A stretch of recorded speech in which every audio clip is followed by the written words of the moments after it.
আর মাত্র একদিন আছে আমাদের হাতে, হয়তো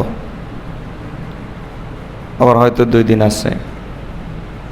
আমরা একেবারে শেষ প্রান্তে। হাদিসের মধ্যে এসেছে, নবী সাল্লাল্লাহু আলাইহি ওয়াসাল্লাম বলেছেন, ইন্নামাল আমালু বিল খাওয়াতিম। মানুষের আমলগুলো আল্লাহর কাছে নির্ণয় হবে, বাছাই হবে তার শেষ অবস্থার উপর। এজন্য এক ব্যক্তি যদি শেষ অবস্থায় কালিমা শাহাদাত পড়তে পারে, সাথে সাথে সে জান্নাতে যায়। তা আমরা এখন রমজানের একবারই শেষ দিকে আছি।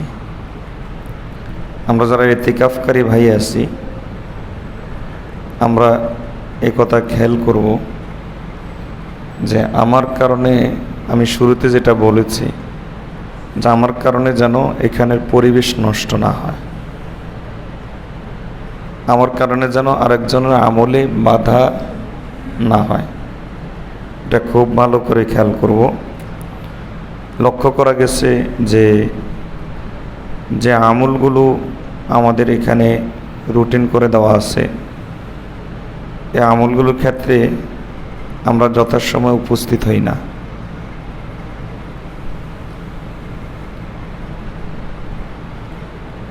বিশেষ করে মালফুজাতের আমল আর কি বলে দরসে হাদিস, রাতের এই আমলটায় আমরা অনেকে উপস্থিত থাকি না। আমি 2-1বার পরোক্ষভাবে খবর টবর নিয়েছি, আপনারা উপরে গল্প করেন, অন্যথায় ঘুমিয়ে থাকেন। কিছু বলি নাই, বলছি না ভদ্রতার কারণে। কিভাবে বলি, চক্ষু লজ্জাতে লাগে, কিন্তু দিলে তো একটা কষ্ট আসে যে এখানে এসে সময় নষ্ট করতেছেন। যদি একটা আমলে থাকতেন, কোরআন শরীফ তেলাওয়াত বা একটা কিছু, তাহলে না হয় কোনোভাবে মেনে নেওয়া যেত। বসে বসে গল্প করে। তো এই 2টা সময় আমরা এই জিনিসটা দেখি। গুরুত্ব দেন তখন যখন আমি বসি, এছাড়া গুরুত্ব দেন না। এটা তো খারাপ জিনিস।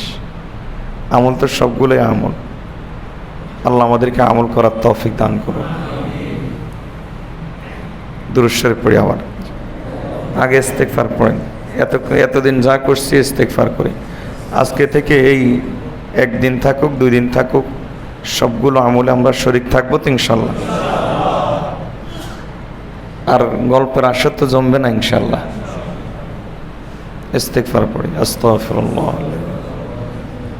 লা ইলাহা ইল্লা হুয়াল হাইয়ুল কাইয়্যুম ওয়া আতুবু ইলাইহি, ওয়ালা হাওলা ওয়ালা কুওয়াতা ইল্লা বিল্লাহিল আলিয়্যিল আযীম।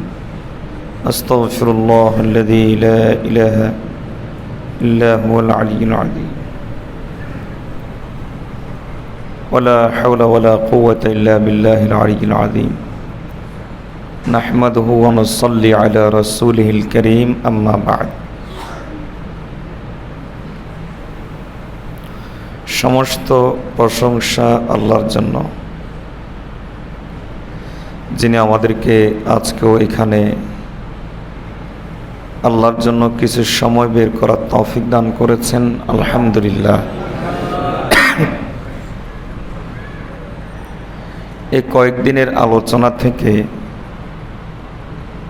আমরা প্রত্যেকেই একথা বুঝে গেছি যে আসলে আমাদের অবস্থা ভয়াবহ। এটা বুঝতে কি কারো অসুবিধা হয়েছে?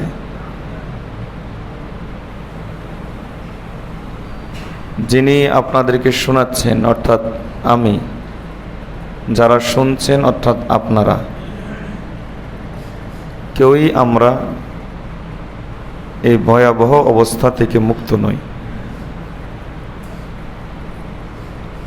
কিন্তু এরপরও আমাদের একটা দোষ আছে, সেটা হলো একদিকে নিজেদের অবস্থা খারাপ, অহংকার, হিংসা, বিদ্বেষ, তারপরে রিয়া, অযোগ, এগুলো আমাদের জীবনকে একেবারেই খালি করে দিয়েছে, একবারেই খোকলা করে দিয়েছে।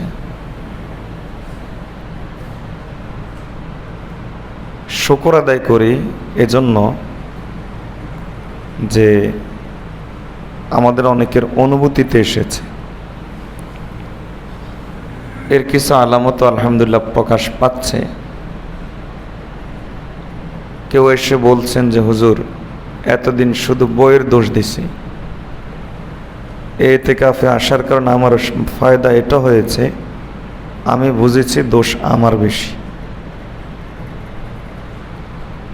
আবার কেউ এসে বলেছেন যে হুজুর, এতদিন মনে করেছি যে এটা দিনদারি, কিন্তু এখন বুঝে গেছি যে আসলে এটা তো দিনদারি না, আমি তো ভুলের উপর আছি। আবার অনেকে এসে বলেন যে হুজুর, দিনদারি এবং সমাজ পরিবার এগুলোর সাথে অ্যাডজাস্ট করে চলা মুশকিল হয়। এখন আলহামদুলিল্লাহ এই কয়দিনে আলোচনায় বোঝা যাচ্ছে যে অ্যাডজাস্ট করা কোনো ব্যাপার না। আসলে আমরা অনেক দিনদারিকে দিন মনে করে বসে আছি, এজন্য অ্যাডজাস্ট করতে পারি না। আবার অনেকে এসে বলেন যে হুজুর, আগে অনেকের সম্পর্কে অনেক বদ ধারণা ছিল, খারাপ ধারণা রাখতাম, এখন আলহামদুলিল্লাহ এই ধারণাগুলো দূর হয়ে যাচ্ছে। এখন মনে হচ্ছে যে আমি সবচেয়ে বড় অপরাধী। আলহামদুলিল্লাহ এগুলো এই কথার আলামত যা আল্লাহ তাআলা ওই ব্যক্তির প্রতি রহমতের দৃষ্টি দিচ্ছেন। হাসান বসরি রহমতুল্লাহ আলাইহি তিনি বলতেন যে আমি শুনেছি, তো তিনি যাদের কাছ থেকে শুনেছেন তারা নিশ্চয় হয় সাহাবা হবেন, কারণ তিনি তো তাবেঈ, অথবা নিশ্চয়ই ওনার চাইতে সিনিয়র তাবেঈ হবেন, উনি তো সিনিয়র তাবেঈ।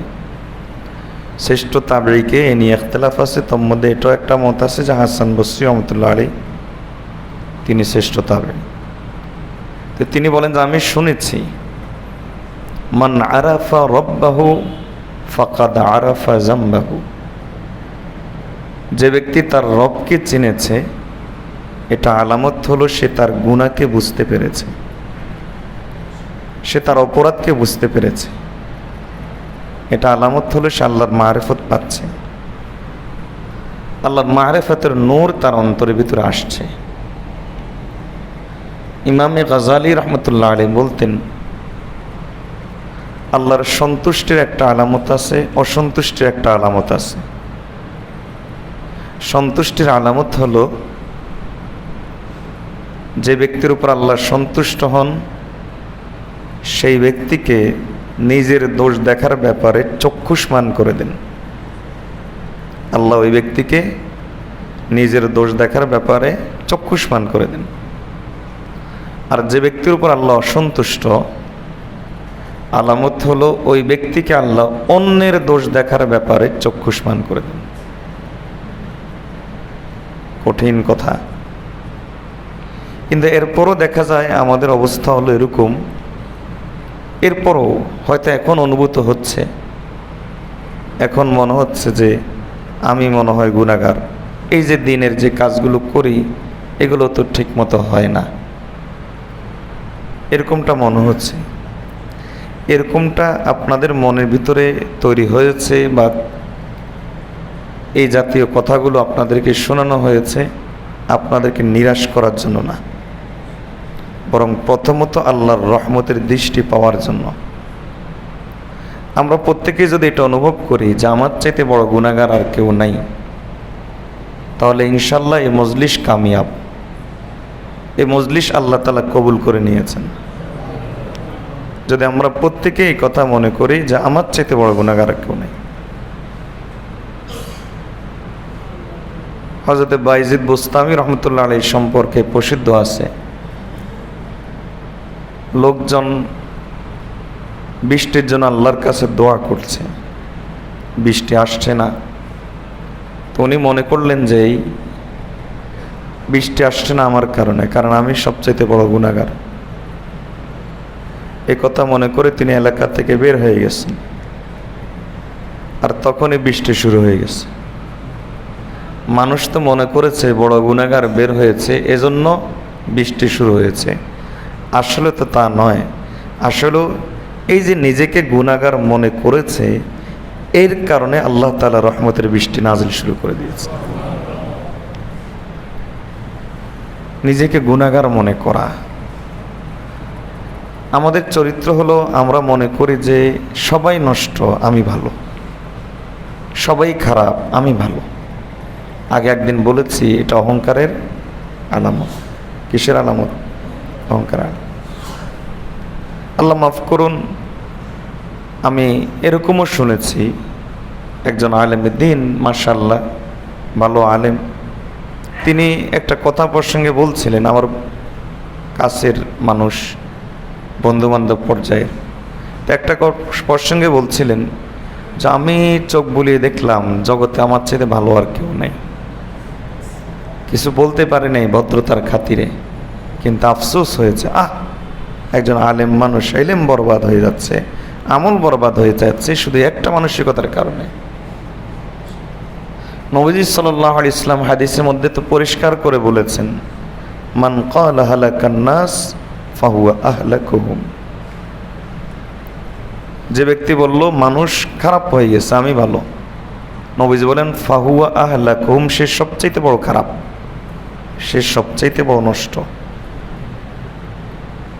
কিন্তু আমাদের অবস্থা হলো এমন, চালুনি সুইকে বলে তোর পিছনে ছিদ্র কেন? আনফুন ফিল্মা ইস্তুন ফিসামা, এটা আরবিতে একটা প্রবাদ, মানে নাক হলো পানিতে, ডাস্টবিনে, পাছা হলো আসমানে। এর ঘটনা কি? ঘটনা হলো এই, এক ব্যক্তি টয়লেটের ভিতরে পড়ে গেছে। আমি আমাদের জীবনের গল্প শোনাচ্ছি, আমি আমার জীবনের গল্প শোনাচ্ছি। এক ব্যক্তি টয়লেটে পড়ে গেছে।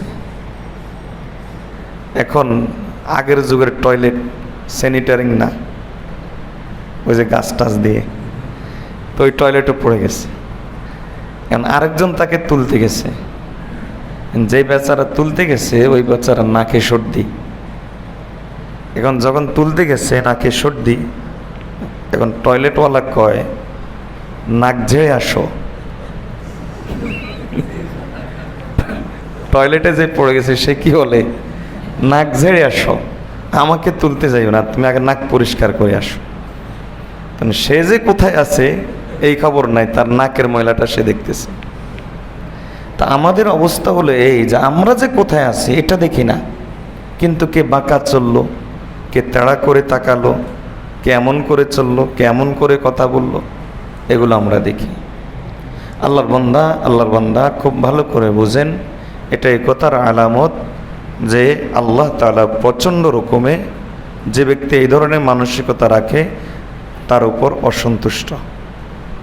আল্লাহ আমাদের সবাইকে হেফাজত করুন। তাহলে এর অর্থ কি? এর অর্থ হলো একবারেই ফেরেশতা হয়ে যাব? জি, ফেরেশতা তো হয়েই যাবেন, কিন্তু সেটা সম্ভব হয় না। এরপর আমাদের গুনাহ হয়ে যাবে, এরপর আমাদের আরেকজনের হক নষ্ট হয়ে যাবে, আরেকজনের গীবত হয়ে যাবে, কুদৃষ্টি হয়ে যাবে, রিয়া চলে আসবে, অহংকার চলে আসবে। বলুন তো, আমরা কি দুনিয়াতে আছি না অন্য কোনো জগতে আছি? দুনিয়াতে তো আছি। দুনিয়াতে থাকাকালীন বাতাস যখন প্রবাহিত হয়, আতরের পাশ দিয়ে গেলে সুগন্ধি লাগে, ডাস্টবিনের পাশ দিয়ে গেলে গন্ধ লাগে। এটা কি আপনি প্রতিহত করতে পারবেন? বলতে পারবেন যে আমি ভিআইপি মানুষ, আমার নাকে কেন গন্ধ লাগবে? এমনটাকে বলতে পারি? সে তার গতিতে, বাতাস তার গতিতে সুগন্ধি গন্ধ সে আপনার নাকে পৌঁছাবেই। আমরা যখন দুনিয়াতে আছি, এ কথা আমরা কেউই বলতে পারবো না, মরণের আগ পর্যন্ত না, যা আমার দ্বারা গুনাহ হবে না। এটা আমি বলতে পারবো না যে আমার দ্বারা অহংকার হবে না। এটা আমি বলতে পারবো না যে আমার আমলের ইয়া আসবে না। এটা আমি বলতে পারবো না আমার দ্বারা গীবত হয়ে যাবে না, আমার দ্বারা চোখের ব্যভিচার হয়ে যাবে না, একথা আমরা কেউই বলতে পারবো না। আপনাদের হয়তো ধারণা যে বড় কোনো বুজুর্গ হলে বলতে পারবে, ধরেন আব্দুল কাদের জিলানী, এই টাইপের এই মাপের কোনো বুজুর্গ মনে হয় কথা বলতে পারবে। তাহলে শুনেন, তিনিও বলতে পারবেন না। দুনিয়া মানেই হলো গুনার মুখামুখি আমাদেরকে হতে হবে। দুনিয়া মানেই হলো কখনো কখনো অহংকার আমার অন্তরে চলে আসবে। দুনিয়া মানেই হলো কখনো কখনো গীবত আমার থেকে হয়ে যাবে। দুনিয়া মানেই হলো কখনো কখনো কুদৃষ্টি আমার থেকে হয়ে যাবে, কখনো কখনো রিয়া আমার কাছ থেকে প্রকাশ পেয়ে যাবে। কিন্তু আল্লাহ তাআলা দেখতে চান যে এই অবস্থাতে আমার মাঝে কি গোলামির গুণ আছে না ইবলিসের গুণ আছে। কথাটা বুঝাতে পেরেছি? তাহলে গুনাহ হয়ে যাওয়া এটা বড় বিষয় নয়। হ্যাঁ, এটা নিয়ে টেনশন করবেন অবশ্যই, তাহলেই তো গুনাহ থেকে বাঁচতে পারবেন।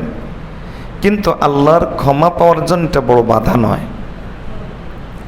বড় বাধা হলো যদি ইবলিসের আচরণ যদি আমার কাছে চলে আসে, তাহলে হলো বড় বাধা।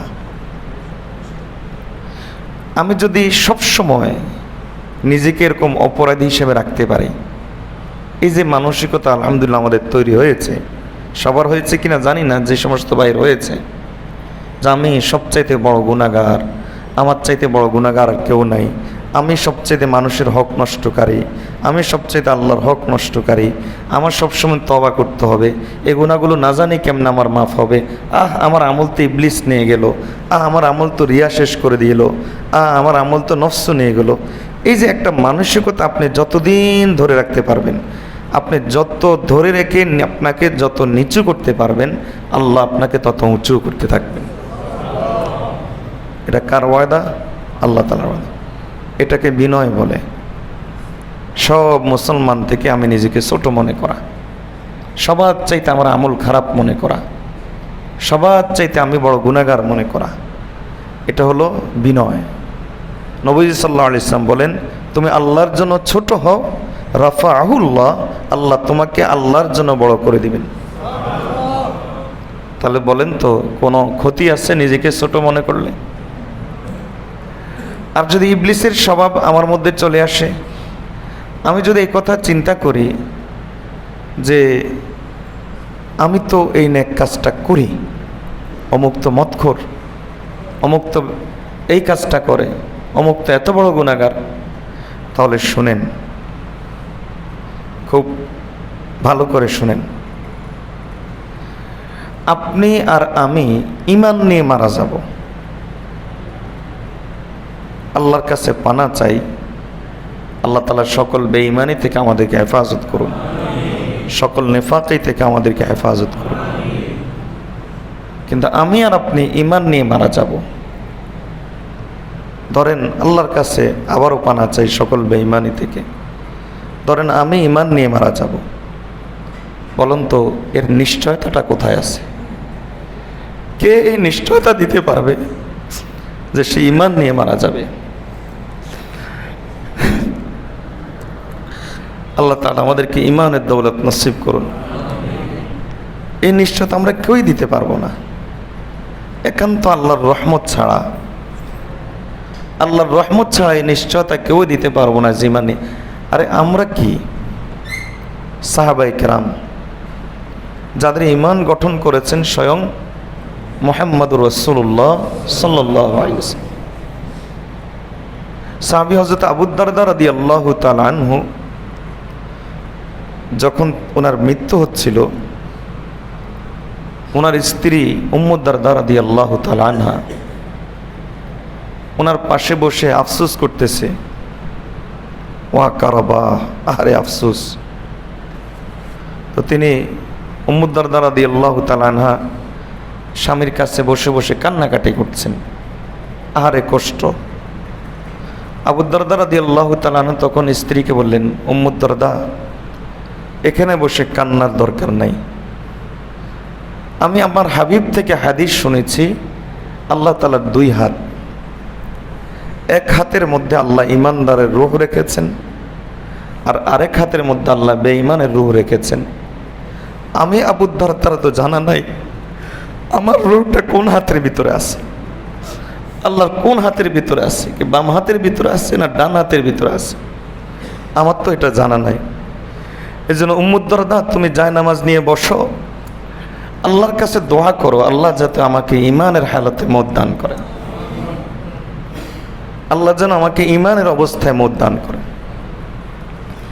চিন্তা করে দেখেন, সাহাবী, কেবল সাহাবী না, আবু দারদা রাদিয়াল্লাহু তাআলা ছিলেন হাকিম হাযিল উম্মাহ, এই উম্মতের হাকিম, শীর্ষ সাহাবীদের একজন ছিলেন, অনেক বড় জ্ঞানী ছিলেন আবু দারদা রাদিয়াল্লাহু তাআলা, আলিম সাহাবী ছিলেন। উম্মু দারদা রাদিয়াল্লাহু তাআলা আনহু জায়নামাজ নিয়ে বসে গেলেন, আল্লাহর কাছে দোয়া শুরু করে দিলেন সাহাবীর জন্য। ও আল্লাহর বান্দা, সেখানে আমি আর আপনি কে? আমরা কেন এই কথা দেখি না? আল্লাহ ইবলিসের 1000 বছরের ইবাদত বলেছেন দরকার নাই, 1000 বছরের ইবাদত আল্লাহ 1 সেকেন্ডে বলে দিলেন দরকার নাই। বালাম বাউরা 300 বছরের ইবাদত আল্লাহ 1 সেকেন্ডে বলে দিলেন দরকার নাই। আর আরেকদিকে 100 লোক হত্যা করেছে, আল্লাহ বলেন আয় জান্নাতে আয়।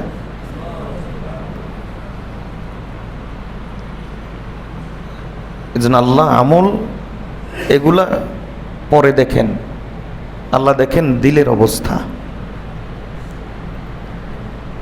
ইবাদত করে ভরপুর করে দিলাম, কিন্তু দিল ইবলিস মার্কা, কোনো লাভ নাই, কোনো ফায়দা নাই।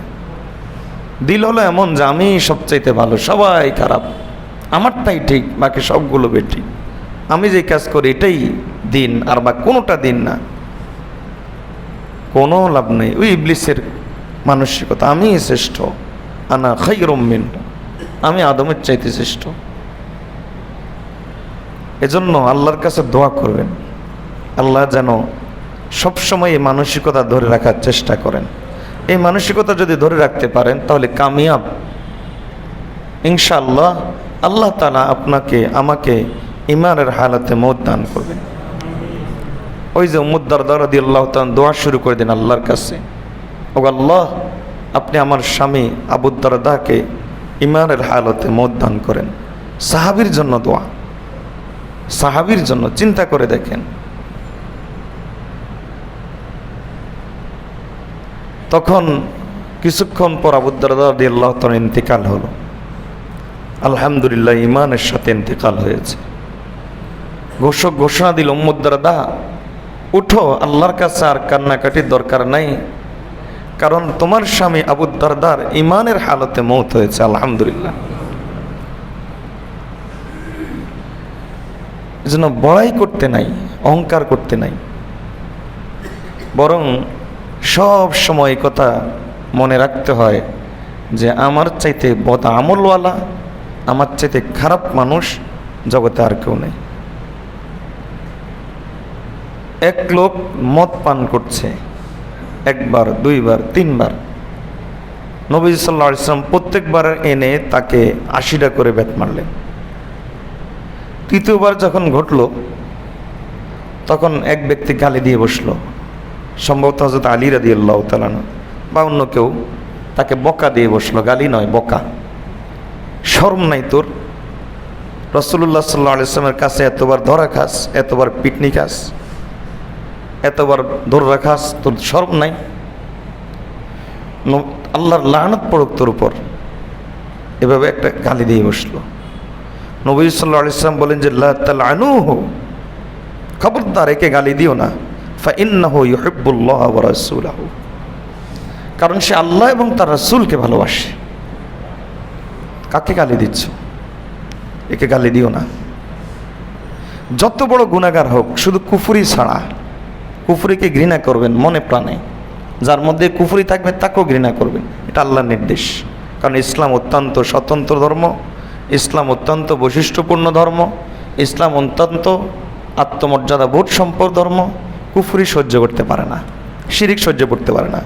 কেউ মানব রচিত মতবাদ নিয়ে চলে, কেউ মানুষের বানানো আইন নিয়ে চলে, সেগুলো প্রতিষ্ঠার কাজ করে, কেউ ধর্ম নিরপেক্ষ মতবাদ নিয়ে চলে, জাতীয়তাবাদ নিয়ে চলে, কেউ শিরিক করে, বেদাত করে, মাজার পূজা করে, এগুলাকে ঘৃণা করবেন। কারণ ইসলাম অত্যন্ত আত্মমর্যাদাবোধ সম্পন্ন ধর্ম। একজন মদখোর, একজন বড় গুনাহগার, একজন বড় পাপিষ্ঠ, একজন নামাজ পড়ে না, বেনামাজি, ও আল্লাহর বান্দা, ঘৃণার কিচ্ছু নাই যতক্ষণ তার মধ্যে কুফরি পাওয়া যাবে না। ঘৃণা করার কিচ্ছু নাই যতক্ষণ পর্যন্ত তার মধ্যে কুফরি পাওয়া যাবে না। কারণ হতে পারে এই লোকটা আমার চাইতে বড় তওবাকারী হয়ে যাবে, আর হতে পারে এই লোকটা এমন কোন আমল তার অন্তরে আছে যে আমলটা আল্লাহ তাআলা খুব পছন্দ করেন। আবু যর গিফারী রাদিয়াল্লাহু তাআলা আনহুর কথা শুনিয়েছে, মনে নাই? জিবরাইল আমিন এসে বললেন যে এই যে মসজিদের কর্নারে যে লোকটা বসে আছে চাদর মুড়ি দিয়ে, ইয়া রাসূলুল্লাহ সাল্লাল্লাহু আলাইহি ওয়াসাল্লাম, এই লোকটাকে আপনারা যতটা চিনেন আমরা আকাশের ফেরেশতারা আরো বেশি চিনি। আল্লাহু আকবার। হাদিসের মধ্যে এসেছে, জমিনে কিছু বাসা আছে, কিছু ঘর আছে, কিছু বসতি স্থান আছে এমন, আকাশের ফেরেশতারা জমিনের দিকে তাকালে দেখতে পায় সেগুলো জ্বলে, আলো দিচ্ছে। আমরা যেরকম আকাশের দিকে তাকালে দেখতে পাই তারকা জ্বলজ্বল করছে, চাঁদ জ্বলজ্বল করছে, তো আকাশের ফেরেশতারা যখন জমিনের দিকে তাকায় এরকম কিছু ঘর দেখতে পায়। সাহাবী জিজ্ঞেস করলেন, ইয়া রাসূলুল্লাহ সাল্লাল্লাহু আলাইহি ওয়াসাল্লাম, কোন সেই ঘর? নবীজি সাল্লাল্লাহু আলাইহি ওয়াসাল্লাম উত্তর দিলেন, যেখানে আল্লাহর কোরআন তেলাওয়াত হয়। আলহামদুলিল্লাহ, আমাদের মাদ্রাসাগুলো এটা থেকে খালি নেই। আর যদি আপনার ঘরে এভাবে তেলাওয়াত হয় তাহলে আরও আলহামদুলিল্লাহ, আপনার ঘরও এরকম হয়ে যাবে। তো যাই হোক, কি যেন বলতেছিলাম, আবু যর গিফারী রাদিয়াল্লাহু তাআলা, সাহাবী আবু যর গিফারী রাদিয়াল্লাহু তাআলা আনহু মসজিদের কর্নারে বসা চাদর মুড়ি দিয়ে। নবীজি সাল্লাল্লাহু আলাইহি ওয়াসাল্লামকে জিবরাইল এসে বললেন যে, ইয়া রাসূলুল্লাহ সাল্লাল্লাহু আলাইহি ওয়াসাল্লাম, এই লোকটাকে কি আপনারা কতটুকু চিনেন? আপনারা কি চিনেন? শুনেন, আপনারা যতটুকু চিনেন আমরা আকাশের ফেরেশতাদের চাইতে বেশি চিনি, কারণ তার কথা আমাদের মধ্যে আলোচনা হয়। আল্লাহু আকবার। নবীজি সাল্লাল্লাহু আলাইহি ওয়াসাল্লাম জিজ্ঞেস করে বলছেন কেন? দেখেন, নবীজি কেন জিজ্ঞেস করার দরকারটা কি ছিল নবীজি কি জানেন না? যাতে তিনি উম্মতকে জিবরাইল আমিনের মুখ দিয়ে জানাইতে পারেন, উম্মত যেন এটার উপর আমল করতে পারে। তখন জিবরাইল আলাইহিস সালাম বললেন যে দুইটা বৈশিষ্ট্য। কয়টা বৈশিষ্ট্য? একটা হলো লিসগারিহি ফি নাফসিহি, নিজেকে সবচাইতে ছোট মনে করে আমার চাইতে বড় গুনাহগার আর কেউ নাই। এই বৈশিষ্ট্যের কারণে, বলেন তো, এই বৈশিষ্ট্য কি তাহাজ্জুদের নাম? এই বৈশিষ্ট্যটা কি আমার কিয়ামুল লাইলের নাম? আল্লাহর কাছে কান্নাকাটি করার নাম? এই বৈশিষ্ট্যটা জগতের কেউ কি দেখে? জগতের কেউ দেখার কোনো উপায় আছে? কোনো যন্ত্র দিয়ে, কোনো আমল দিয়ে কোনো ওজন করার উপায় আছে? কোনো উপায় নাই। বরং এই বৈশিষ্ট্যটা সম্পূর্ণ অন্তরের আমল। দেখেন, আল্লাহ ফেরেশতাদের কাছে তাকে প্রিয় করে দিয়েছেন। নিজেকে ছোট মনে করা, তর্ক করে কখনো বড়াই প্রকাশ করবেন না। আমি এটা, আমি সেইটা, অমুকের সাথে আমার সম্পর্ক, তমুকের সাথে আমার সম্পর্ক। এই যে আমি বললাম যে অমুকের সাথে আমার সম্পর্ক, যদি সেই লোকটা জান্নাতি হয় তাহলে তো আলহামদুলিল্লাহ। আর যদি সেই লোকটা জাহান্নামী হয়, খুব ভালো করে বুঝেন, যদি সেই লোকটা জাহান্নামী হয়, আমি যদি বলি অমুকের সাথে আমার সম্পর্ক, লোকটা যদি সে জাহান্নামী হয়, তাহলে আমি একজন সাক্ষী রাখলাম একজন জাহান্নামীর সাথে আমার সম্পর্ক। কিয়ামতের দিন হাসর হবে ওই জাহান্নামী লোকটার সাথে। কিসের বড়াই? কার সঙ্গে থাকেন? কার সঙ্গে থেকে বড়াই করছে? বড়াইয়ের কিছু নাই, বড়াইয়ের কিছু নাই। বরং সব সময় নিজেকে কি মনে করব? ছোট মনে। আল্লাহ আমাদেরকে তৌফিক দান করুন। হ্যাঁ, এভাবে বলতে পারেন, আমি নেককারদের লোকদেরকে ভালোবাসি, আল্লাহ যাদেরকে ভালোবাসেন আমি তাদেরকে ভালোবাসি, নবীজি সাল্লাল্লাহু আলাইহি ওয়াসাল্লাম যাদেরকে ভালোবাসেন আমি তাদেরকে ভালোবাসি, আমি নেক জামাতকে ভালোবাসি, যারা নেক কাজ করে তারাও তাদেরকে আমি ভালোবাসি, যারা দ্বীনের কাজ করে তাদেরকে আমি ভালোবাসি। এভাবে বলবো। আল্লাহ তৌফিক দান করুন। সকলে বলেন আমিন। তো দ্বিতীয় বৈশিষ্ট্য হযরত আবু যর গিফারি রাদিয়াল্লাহু তাআলা আনহুর লিকাসরাতি তিলাওয়াতি কুল হুয়াল্লাহু আহাদ, বেশি করে পড়তেন তিনি কুল হুয়াল্লাহু আহাদ।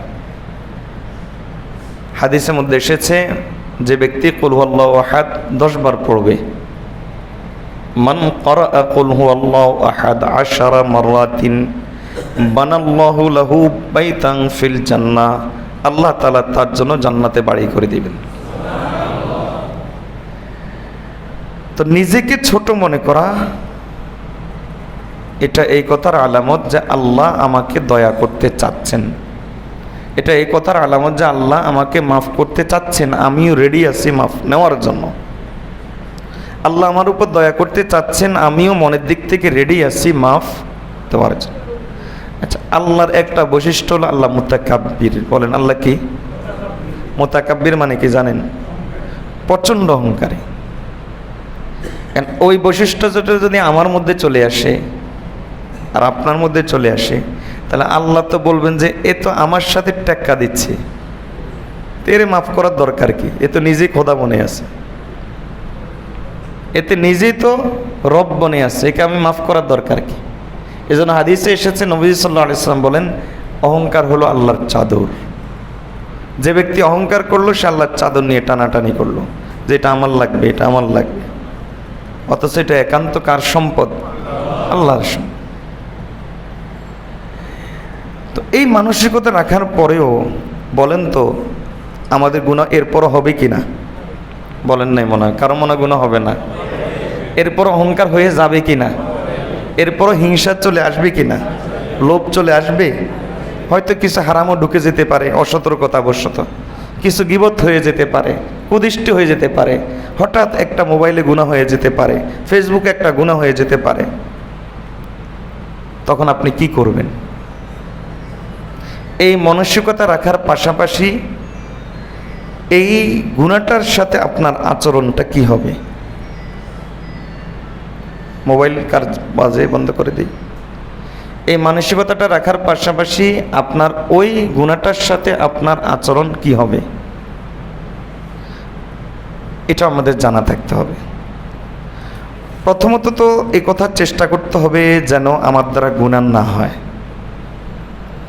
এর কারণ হলো গুনাহ করার পরে তওবা করলে গুনাহ মাফ হয়, নিশ্চিত, কোনো সন্দেহ নাই। হাদিসের মধ্যে এসেছে একেবারেই সাক্ষী সবুত সহ আমলনামা থেকে মিটিয়ে দেওয়া হয়। হাত্তা আনসাল্লাহু হাফাজাতাহু ওয়া শাওয়াহিদাহু, কেমন যেন তার আমলনামায় কোনো গুনাহই ছিল না। কিন্তু গুনার একটা তাসির আছে, গুনার একটা রিয়াকশন আছে। সেটা কি? গুনাহকে টানে। গুনাহ তওবার কারণে আপনার গুনাহটা তো মিটে গেল, আরেকটা গুনার স্বাদ দিয়ে অন্তরে সে দিয়ে গেল, আরেকটা গুনার মজা যে সে অন্তরে দিয়ে গেল, এটা তো মিটে না। বুঝেন নাই? আপনার চলমান গুনাহটা তো মিটে গেল, কিন্তু সে আরেকটা গুনার মজা যে দিয়ে গেল আমাকে, এটা তো কি মিটে না। এজন্য সতর্কতা হলো সেফ জোনে থাকা, গুনাহ করব না, এটা হলো মূল। এটার চাইতে বড় আমল আর কোনো কিছু নাই। নবী সাল্লাল্লাহু আলাইহি ওয়াসাল্লাম বলেন ইত্তাকিল মাহারিম, শর্টকাটে যদি তুমি আল্লাহর ওলি হতে চাও, গুনাহ থেকে বেঁচে থাকো, তাকুন আবাদান নাস, সবচেয়ে বড় আল্লাহর ওলি হতে পারবা। গুনাহ থেকে বেঁচে থাকা। এরপরেও যদি গুনাহ হয়ে যায়, নবীজি সাল্লাল্লাহু আলাইহি ওয়াসাল্লাম বলেন, আল্লাহ তাআলা বলেন এরপরও আমার আপনার গুনাহ হয়ে যাবে, এবং আল্লাহ তাআলা বলেন যে এরপরে যদি তোমাদের গুনাহ না হয়, তাহলে আমার কত বৈশিষ্ট্য আছে। আমি তাওয়াব, তওবাকারীকে আমি কবুল করি। গফফার, আমি বড় বড় গুনাহ মাফ করি। গফুর, আমি বেশি বেশি গুনাহ মাফ করি। আমি দয়াবান, রাহিম, এই যে আমার এই গুণগুলো আছে। সত্তার, আমি গুনাহগুলোকে গোপন করি। এই গুণগুলো প্রকাশ করা লাগবে না? এই গুণগুলো তো দেখানো লাগবে। এজন্য আমি আল্লাহ তোমাদেরকে ভ্যানিশ করে দিব, এমন জাতির আমার দরকার নাই। আমি আল্লাহ আরেকটা জাতি তৈরি করব, যে জাতি গুনাহ করবে, তওবা করবে। আমি দেখাইতে পারবো, কারণ আল্লাহ তো অহংকারী, আমি দেখাইতে পারবো আমি এত বড় গুনাহগারকে মাফ করতে পারি। আমি দেখাইতে পারবো আমি এত বেশি গুনাহগারকে মাফ করতে পারি। আমি দেখাইতে পারবো আমি এত বেশি দয়া করতে পারি। এজন্য এত ভালো ভালো না, এজন্য এত ভালো ভালো না। আমি আরেকটা জাতি তৈরি করব, যাদের গুনাহ হয়ে যাবে, এরপরে তারা তওবা করবে। এর অর্থ কি গুনাহ করব? আরে আল্লাহর বান্দা, যদি গুনাহ না করি, গুনাহ থেকে বেঁচে থাকার একবারে শতভাগ চেষ্টা করি, তাহলেও গুনাহ হয়ে যাবে। এরপরও দেখবেন যে গুনাহ হয়ে যাবে, কারণ আমরা আছি কোথায়? দুনিয়াতে। তো দুনিয়াতে থাকলে আপনি শত যদি চেষ্টা করেন, আপনি এসি রুমের ভিতরে আছেন, এরপরও কি আপনার কাপড় ময়লা হয় না? বলেন হয় না? আপনি যখন বাইরে থাকেন ময়লা বেশি হয়, এসি রুমে যখন থাকেন ময়লা কম হয়। আপনি গুনাহ থেকে যখন বেঁচে থাকবেন, তখন এর অর্থ হলো এসি রুমে আছেন, ময়লা কম হবে, কিন্তু হবে। আর যখন আপনি গুনার পরিবেশে থাকবেন, তখন গুনাহ আপনার বেশি হবে, মানে ময়লা ঘন ঘন হবে। কিন্তু যেখানেই থাকেন গুনাহ কি হবেই হবে। আমাদের মূল কাজ হলো গুনাহ থেকে বেঁচে থাকা। এরপরে যদি গুনাহ হয়ে যায়, তাহলে আমরা কি করব? গুনাহ হওয়ার দুইটা স্তর। একটা স্তর হলো গুনাহটা মনের ভিতরে হয়েছে, এটাকে বলা হয় মনের গুনাহ। আর আরেকটা স্তর হলো মন থেকে বাইর করে নিয়ে আসছি। যেমন মনের ভিতর হয়েছে কি গুনাহ, যেমন আমি চিন্তা করলাম যে ইতিকাফ শেষ হওয়ার পরে এই কয়েকদিন তো বহু সিরিয়াল মিস হয়ে গেছে, এই কয়েকদিন তো ফেসবুক ভালো করে দেখতে পারি নাই, গার্লফ্রেন্ডের সাথে তো কথা বলতে পারি নাই। এবার ইতিকাফে যুবকের সংখ্যা বেশি, আলহামদুলিল্লাহ। গার্লফ্রেন্ডের সাথে তো কথা বলতে পারি নাই, ইতিকাফ নষ্ট হয়ে যাবে। রমজান আসছে, হুজুর তো ওয়াজ করেছিল যে হারাম থেকে বাঁচেন, যদি না পারেন অন্তত 1 মাসের জন্য টাকা পয়সা ধার নেন, ওই ধার টাকা দিয়ে চলেন। এর অর্থ হলো অনুমতি তো আছে রমজানের পরে, তো রমজানের পরে এগুলা করব, এরকম কিছু চিন্তা, প্ল্যান, প্রোগ্রাম আমাদের গুনার ব্যাপারে আছে। বলেন আছে কোথায়? নবীজি সাল্লাল্লাহু আলাইহি সাল্লাম বলেন যে মন থেকে বাইর হয় নাই, তো মন থেকে তো বাইর হয় নাই। আল্লাহর একটা গুণ শোনো, আল্লাহ সাত্তার। তোমার গুনাহ গোপনে আছে, আল্লাহ গোপনেই রাখবেন। কোনো ফেরেশতাকেও বুঝতে দিবে না তোমার অন্তরে এই গুনাহটা আছে, কাউকে আল্লাহ বুঝতে দিবেন না। এই গুনাহটা তোমার অন্তরের ভিতরে ঘুরপাক খাচ্ছে, তোমার মস্তিষ্ককে খারাপ করে দিচ্ছে, তুমি পাগল প্রায় হয়ে গেছো এই গুনাহটার জন্য। তোমার মনের ভিতরে যে এটা আছে, আল্লাহ কাউকেই এটা বুঝতে দিবেন না। এমনকি তোমার 2 কাঁধের ফেরেশতাকেও না, এমনকি তোমার সঙ্গের ফেরেশতাকেও না। বরং আল্লাহ উল্টা কি করবেন জানো? আল্লাহ করবেন, যদি তুমি এই গুনাহটা না করো, আল্লাহ ফেরেশতাকে ইনফর্ম করবেন, আমার এই বান্দার অন্তরে একটা গুনাহ এসেছিল, করে নাই, তাড়াতাড়ি তার আমল নামে নেক আমল লেখ। নবীজি সাল্লাল্লাহু আলাইহি ওয়াসাল্লাম বলেন, মান হাম্মা সাইয়্যাতান ওয়া লাম ইয়ামাল বিহা ফালাহু হাসানাতুন কামিলাতুন। যদি কোনো ব্যক্তি গুনার চিন্তা করে, প্ল্যান করে, প্রোগ্রাম করে, কিন্তু গুনাহটা সে করে নাই, প্রোগ্রাম করেছে, গুনাহ সে করে নাই, দুনিয়ার আদালতের কাছে মাফ না পাওয়া যেতে পারে যে কেন তুমি এই পরিকল্পনা করেছো, মাফ দুনিয়ার আদালতের কাছে মাপ পাওয়া না যেতে পারে, কিন্তু আল্লাহর আদালতে মাপ পেয়ে যায়। তাহলে এটা হলো একটা পর্যায়ের যে মনের গুনাহ। আর আরেকটা পর্যায় হলো গুনাহটাকে আমি বের করে ফেলছি, মানে গুনাহটা আমার হয়ে গেছে। যখন গুনাহটা হয়ে যায়, অথবা কোনো গুনাহতে আমি অভ্যস্ত, তো গুনার সঙ্গে এমন কিছু আচরণ দেখাতে হয় যাতে গুনাহ ভয় পেয়ে যায়, সে দ্বিতীয়বার আমার কাছে আসতে 10 বার চিন্তা করে। ওই যে মুআবিয়া রাদিয়াল্লাহু তাআলার ঘটনা শুনিয়েছি, ওনাদের কাছে ইবলিস আসতো নেক আমলের রিমাইন্ডার দেওয়ার জন্য। এবার চিন্তা করেন ইবলিস তাদের ব্যাপারে কি পরিমাণ নিরাশ, যে গুনাহ তো করাইতে পারবো না, ঠিক আছে নেক আমলের ফজিলত যেটা বেশি ওইটা বাদ দিয়ে কমটা করাই। মুআবিয়া রাদিয়াল্লাহু তাআলা একদিন তাহাজ্জুদ ওনার হয়ে গেছে, কি বলে, মিস হয়ে গেছে। এখন উনি পরের দিন আল্লাহর কাছে এমন কান্নাকাটি শুরু করে দিলেন, কান্নাকাটি করে ঘুমিয়ে পড়ছেন। পরের দিন তাহাজ্জুদের সময় ইবলিস এসে জাগায়। মুআবিয়া রাদিয়াল্লাহু তাআলা হাত ধরে ফেললেন, এই কে তুমি? কয় না ছাড়লে তো বলবো না, ছাড়লে তাহলে বলবো, ছাড়লে কিছু ইলম কালাম শিখাবো।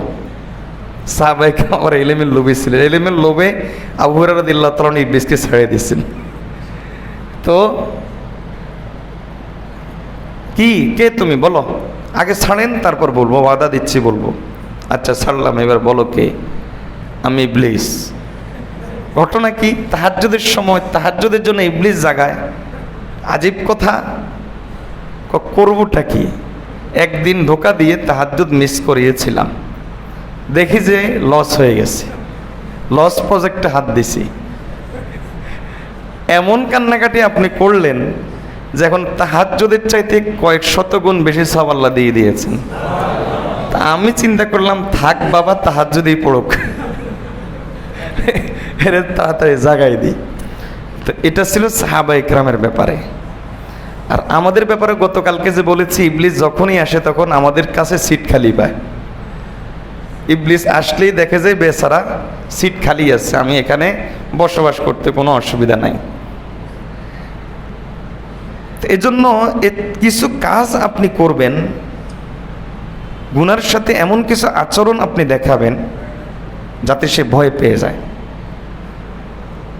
দেখবেন যে কোনো বাড়িতে যদি কোনো কুকুর ঝামেলা করে, একদিন যদি কষা পিটা দিয়ে দেন, 1 মাস আর আসে না। আসে না এরকম? আমাদের এক উস্তাদ, এমন এক বুজুর্গ উস্তাদ ছিল আমার ফুফা, উনি একবার একটা কুকুর প্রতিদিন এসে মসজিদে, তখন কাঁচা মসজিদ ছিল, মসজিদের সামনে হাগু করে দিত।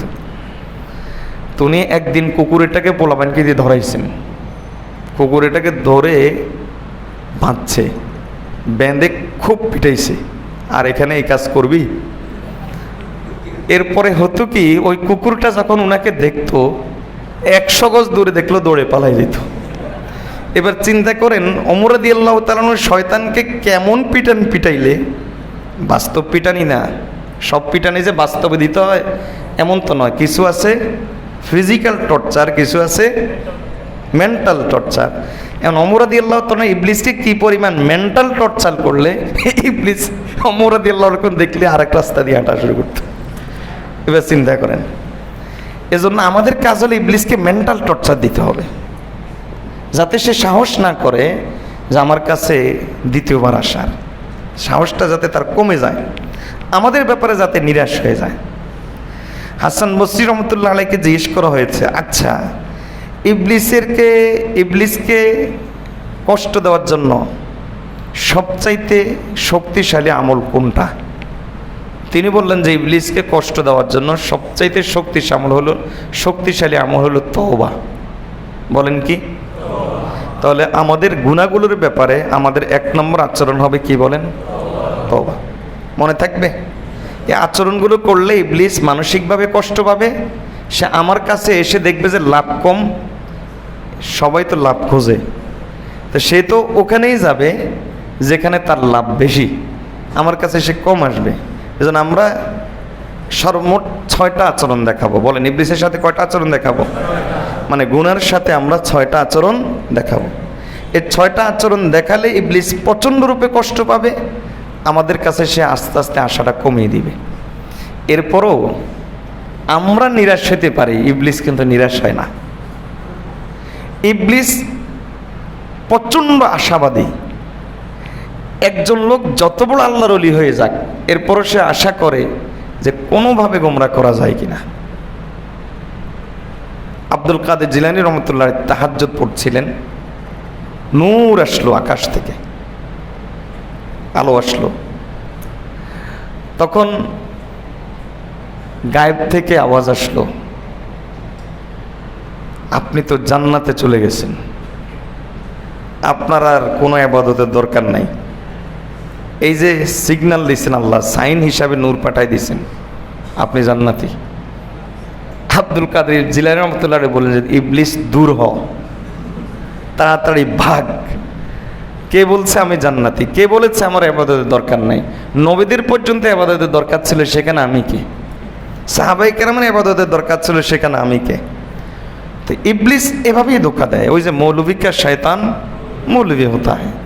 এজন্য ইবলিস আপনাকে আমাকে কিভাবে ধোঁকা দেবে বলা যায় না, তবে চেষ্টা করতে হবে যে যাতে তার আসা যাওয়াটা কমে যায় এবং সে যাতে নিরাশ হয়ে যায়, ধীরে ধীরে আমার আপনার থেকে নিরাশ হয়ে যায়। এজন্য প্রথম কাজ কি বলেন? তওবা করা। প্রথম কাজ কি? হাদিসের মধ্যে এসেছে, নবীজি সাল্লাল্লাহু আলাইহি সাল্লাম বলেন,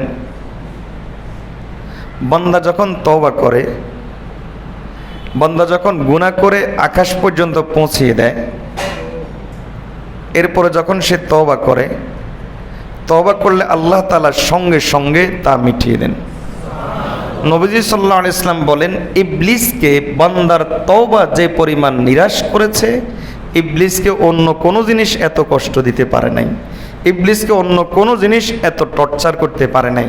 বান্দা তওবা করলেই ইবলিস মানসিকভাবে এত কষ্ট পায়, এত কষ্ট পায়, বলেন তো মজা লাগে না? কষ্টটা দিতে মজা লাগে না?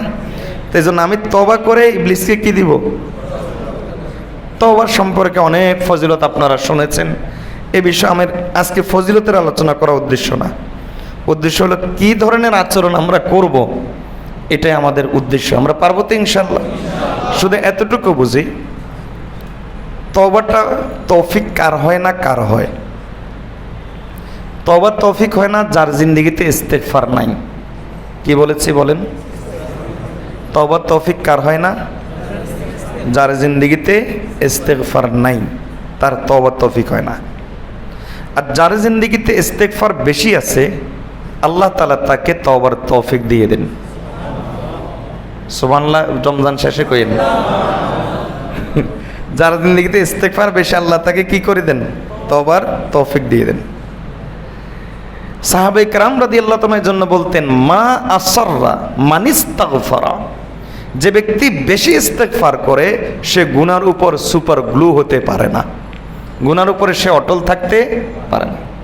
ওই যে আমি একটা দৃষ্টান্ত দিই, আমরা যারা পান খাই, যখন পানের পিক যখন পড়ে যায়, পানের পিক যখন জামায় পড়ে যায়, তখন নগদ একটা কাজ করি। কি করি জানেন? চুন লাগিয়ে দিই। কি জন্য চুন লাগাই? পরবর্তীতে ওয়াশ করার সময় যাতে ঝামেলা না হয়, এক ডলাতে যেন উঠে যায়, এজন্য চুনটা লাগিয়ে দিই। আমিও জানি যে নগদ এটা উঠবে না, এটা থেকে যাবে। ইস্তেগফার হলো চুন লাগানো, আর তওবা হলো ওয়াশ। আপনার জিন্দেগিতে যত চুন লাগানো থাকবে, আপনার ইস্তেগফার তওবার নামক ওয়াশ তত সুন্দর হবে। পারবো না ইনশাআল্লাহ? আল্লাহ আমাদেরকে আমল করার তৌফিক দান করুন। ইস্তেগফার আর তওবা এটা যদি না থাকে, তাহলে একটা গুনাহ শুরু হবে সুতা দিয়ে। ও গুনাহটা ছোট্ট, সুতার মতো, একবার করেছেন, এখন এই সুতাটা ছিঁড়ে ফেলা আপনার জন্য কষ্টদায়ক না কঠিন? বলেন না, কষ্টদায়ক না কঠিন?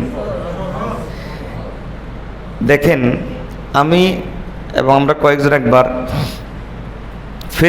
ফেরি দিয়ে আসছিলাম, সম্ভবত মাদারীপুর থেকে বা ওই দিক থেকে আর কি, যাই হোক, ফেরি দিয়ে আসছিলাম। অনেক রাতের 2টা বা 3টা হবে। তখন দেখলাম যে ফেরিটাকে বেঁধে রেখেছে এরকম মোটা মোটা দড়ি। আমার তখন চিন্তা আসলো, এই দড়িটা একটা একটা করে একটার সাথে একটাকে পেঁচানোর পরে এই দড়িটা হয়েছে না, এরকম না? এবং অনেক মোটা হয়েছে। এখন সে এত শক্তিশালী হয়ে গেছে যে একটা ফেরিকে ধরে রাখছে, যে ফেরির ভিতরে অনেকগুলো বাস গাড়ি ইত্যাদি আছে, কয়েক টন মেট্রিক টন জিনিস আছে, সে এটাকে ধরে রেখেছে।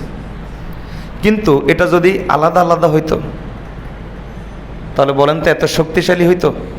গুনাহটা ঠিক এরকম, যখন আপনি একটা দুইটা গুনাহ করেন, তওবাটা করে দেন, দেখবেন ওই রশিটা ছিঁড়ে গেছে, এটার সাথে আরেকটা জোড়া লাগতে পারে নাই। নবী সাল্লাল্লাহু আলাইহি ওয়াসাল্লাম এটাই বলেন, নুকিতাত ফিহি নুকতাতুন সাউদা। যখন তোমার একটা গুনাহ করো তখন তোমার অন্তরে একটা কালো দাগ পড়ে, আরেকটা গুনাহ করলে আরেকটা কালো দাগ পড়ে, আরেকটা গুনাহ করলে আরেকটা কালো দাগ পড়ে। একটা সময় তোমার অন্তরটা এমন কালো হয়ে যায়, এমন কালো হয়ে যায়, নবী সাল্লাল্লাহু আলাইহি ওয়াসাল্লাম বলেন কালকুস, পাত্রকে এভাবে উপর করে রাখলে, যেমনভাবে সবুজ শ্যামল জিনিসের উপর করে রাখলে ওই সবুজ শ্যামল জিনিস এটা একসময় মরে যায়, ঠিক তেমনিভাবে তোমার অন্তরটাও কালো হতে হতে একসময় মরে যায়। যার পরে হক কি জিনিস তুমি বুঝো না, না হক কি জিনিস তুমি বুঝো না, বাতিল কি জিনিস তুমি বুঝো না, আর হক কি জিনিস তুমি বুঝো না, বরং তোমার কাছে সেটাই হক মনে হয়, মা উষ্টিবা নফসুকা, যেটা তোমার নফস বলে সেটাই তোমার কাছে ভালো মনে হয়। তাহলে গুনাহটার শুরুটা এভাবেই হয়। কিন্তু আপনি যদি তওবা করে দেন, তওবা করার অর্থ মানে কি? তওবা করার অর্থ কি? আপনি রশিটাকে ছিঁড়ে ফেললেন, জোয়া লাগতে দিলেন না। কিন্তু যদি আপনি এভাবে তওবা না করে করে যদি জোয়া লাগতে দেন, জোয়া লাগতে লাগতে লাগতে লাগতে লাগতে লাগতে এই চিকন রশিটাই, যেটা আপনি একটা আঙ্গুল দিয়ে ছিঁড়ে ফেলতে পারতেন, তওবার সামান্য ধাক্কা দিয়ে যেটা মিটিয়ে ফেলতে পারতেন, সেই চিকন রশিটা একসময় এমন মোটা হবে, আপনি তওবা করবেন ঠিক কিন্তু গুনাহটা ছাড়তে পারবেন না, তওবা করবেন ঠিক কিন্তু গুনাহটা ছাড়তে পারবেন না। এখন তওবা করবেন, কালকে আবার গুনাহ হয়ে যাবে, 1 মিনিট আগে তওবা করবেন, 1 মিনিট পরে গুনাহ হয়ে যাবে। এজন্য আমার আপনার কাজ হলো ইস্তেগফার এর ধাক্কা দিয়ে দিয়ে দিয়ে দিয়ে দিয়ে দিয়ে দিয়ে আগে এই জিনিসটাকে হালকা করে নেওয়া। কথা বুঝাতে পারছি? আগে এটাকে কি করে নেওয়া? হালকা করে নেওয়া। ইস্তেগফার আপনি জিন্দেগিতে বহু পড়েন, এত বেশি পড়েন, এত বেশি পড়েন যেন ইস্তেগফারের আপনার স্তূপ লেগে যায়। বলতে পারেন কি পরিমাণ পড়বো? আমি বলবো আপনার জীবনের কতটা সেকেন্ড, আপনার জীবনের যতটা সেকেন্ড ততটা সেকেন্ডে আপনি ইস্তেগফার পড়েন। আপনি বলতে পারেন কেন? আমি বলবো এর কারণ হলো আমাদের জীবনের প্রতিটা সেকেন্ড গুনার ভিতর অতিবাহিত হয়। বলতে পারেন না হুজুর আমরা তো ইবাদত করি। আমি বলবো ওই ইবাদতের ভিতরে যখন রিয়া আসে তখন প্রতিটা সেকেন্ড গুনাহ হিসাবে কাউন্ট হয়ে যায়। আপনি বলতে পারেন যে হুজুর আমি তো ঘুমিয়ে থাকি, তখন তো কোনো গুনাহ করি না, ঘুমানোর আগে অমুককে ধোকা দিব, অমুককে এই কাজ করব, এই গুনাহ করব, এত প্ল্যান প্রোগ্রাম নিয়ে যখন ঘুমাই, বলেন তো আমাদের এই গুনাহগুলো কি ইবাদতের ভিতরে কাটে না গুনার ভিতরে কাটে? ফেসবুক দেখতে দেখতে ঘুমাই, ইউটিউব দেখতে দেখতে ঘুমাই, তাহলে বলেন এই ঘুমটা আমাদের গুনার ভিতরেই তো কাটে। এই ঘুমটা যখন গুনার ভিতরে কাটে এর অর্থ হলো আমাদের 24 ঘন্টার প্রতিটা সেকেন্ড যেহেতু গুনার ভিতরে যাচ্ছে, তাহলে আমি চেষ্টা করব 24 ঘন্টার প্রতিটা সেকেন্ডের বিনিময়ে যেন প্রতিটা সেকেন্ডে একটা ইস্তেগফার থাকে। পারবো না ইনশাআল্লাহ? ইস্তেগফার কয়বার করবেন বলেন? বলেন না, ইস্তেগফার কতবার করবেন? কতবার করবেন এই প্রশ্ন নাই, যতবার আপনার গুনাহ হয়েছে ততবার। কত কোটি আমার আপনার গুনাহ হয়েছে, যত কোটি গুনাহ আপনার হয়েছে তত কোটি ইস্তেগফার করবেন। ইস্তেগফার যত করবেন গুনাহটা তত হালকা হতে থাকবে। এবার আপনি দেখবেন হাত তুলবেন, চোখের পানি আপনার আনা লাগবে না, গুনার কথা মনে পড়বে, টপ করে চোখের পানি পড়ে যাবে, দিল নরম হয়ে যাবে, তওবার জন্য রেডি হয়ে গেছে দিল। এখন এই তওবার জন্য দিল প্রস্তুত হয়ে গেছে। আপনি হাত তুলবেন, টপ করে আপনার চোখের পানি পড়ে যাবে, 1 ফোঁটা চোখের পানি আপনার এখানে পড়ে যাবে। আগেই তো নরম হয়ে আছে, আগেই তো সব রেডি হয়ে আছে। এখন 1 ফোঁটা চোখের পানি এখানে পড়ে যাবে, ওখান থেকে আল্লাহ সঙ্গে সঙ্গে 1 ফোঁটা চোখের পানি দিয়ে সমস্ত গুনাহ ধুয়ে মুছে দিবেন। এজন্য চোখের পানির পাওয়ার অ্যাটমিক পাওয়ার, সাগরের চাইতেও বেশি। নবীজি সাল্লাল্লাহু আলাইহি ওয়াসাল্লাম বলেন এত বেশি পাওয়ার, এত বেশি পাওয়ার, বুহুরাম মিনান নার, এই চোখের পানি 1-2টা নয় বরং বহু জাহান্নামের মহাসমুদ্রকে নিভিয়ে দিতে পারে। অনেকে বলে হুজুর কই মুনাজাতে তো কান্নাকাটি আসে না। আব্দুল্লাহ ইবনে মুবারক রাহমাতুল্লাহকে জিজ্ঞেস করা হয়েছে কান্নাকাটি আসে না কেন, আর কার কান্নাকাটি বেশি আসে? তিনি বলেন মান কাসুরা যামবুহু আল্লাহ বুকাউহু, যে ব্যক্তির গুনাহ বেশি তার কান্নাকাটি আসে কম। তুমি গুনাহকে হালকা করে দাও ইস্তেগফার দিয়ে, আল্লাহ তাআলা কান্নাকাটির দৌলত এমনিতেই নসিব করে দেবেন। এটাতে এমন এক দৌলত, এক ফোঁটা দিবেন জাহান্নামের আগুন মাফ, গাল পর্যন্ত আসবে, কিয়ামতের ময়দানে শাস্তি দিবেন না, দাড়ি ভিজবে, কিয়ামতের ময়দানে বেইজ্জতি করবেন না, আপনার জমিনের মধ্যে পড়বে ওই চেহারা, কিয়ামতের ময়দানে ক্লান্ত শান্ত হবে না। এটাতে এমন আমল, আপনি কান্নাকাটি করবেন বিনা ইচ্ছায়, আপনার ভিতর থেকে হেঁচকি দিয়ে কান্না বের হয়ে গেছে, এই হেঁচকির উসিলায় মজলিসের সবাইকে আল্লাহ মাফ করে দিবেন। আমি যতগুলো কথা বলেছি সবগুলো হাদিস সাল্লাল্লাহু আলাইহি ওয়াসাল্লাম। তাহলে আমরা বেশি করে ইস্তেগফার করব তো ইনশাআল্লাহ। তাহলে বলেন গুনার সাথে আমাদের প্রথম আচরণ কি? তওবা। বলেন প্রথম আচরণ কি? আর তওবা সহজ করার জন্য কি করতে হবে? তওবা কার হয় না? বলেন নাই। তওবা কার হয় না? যার জিন্দেগিতে ইস্তেগফার নাই। তওবা কার হয়? যার জিন্দেগি ইস্তেগফার আছে।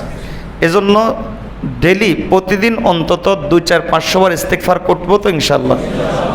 যুবকেরা অনেক সময় বেকারত্বের সমস্যায় থাকি, বিভিন্ন ধরনের টেনশনে থাকি, ইস্তেগফার করলে আল্লাহ ওগুলো দূর করেন।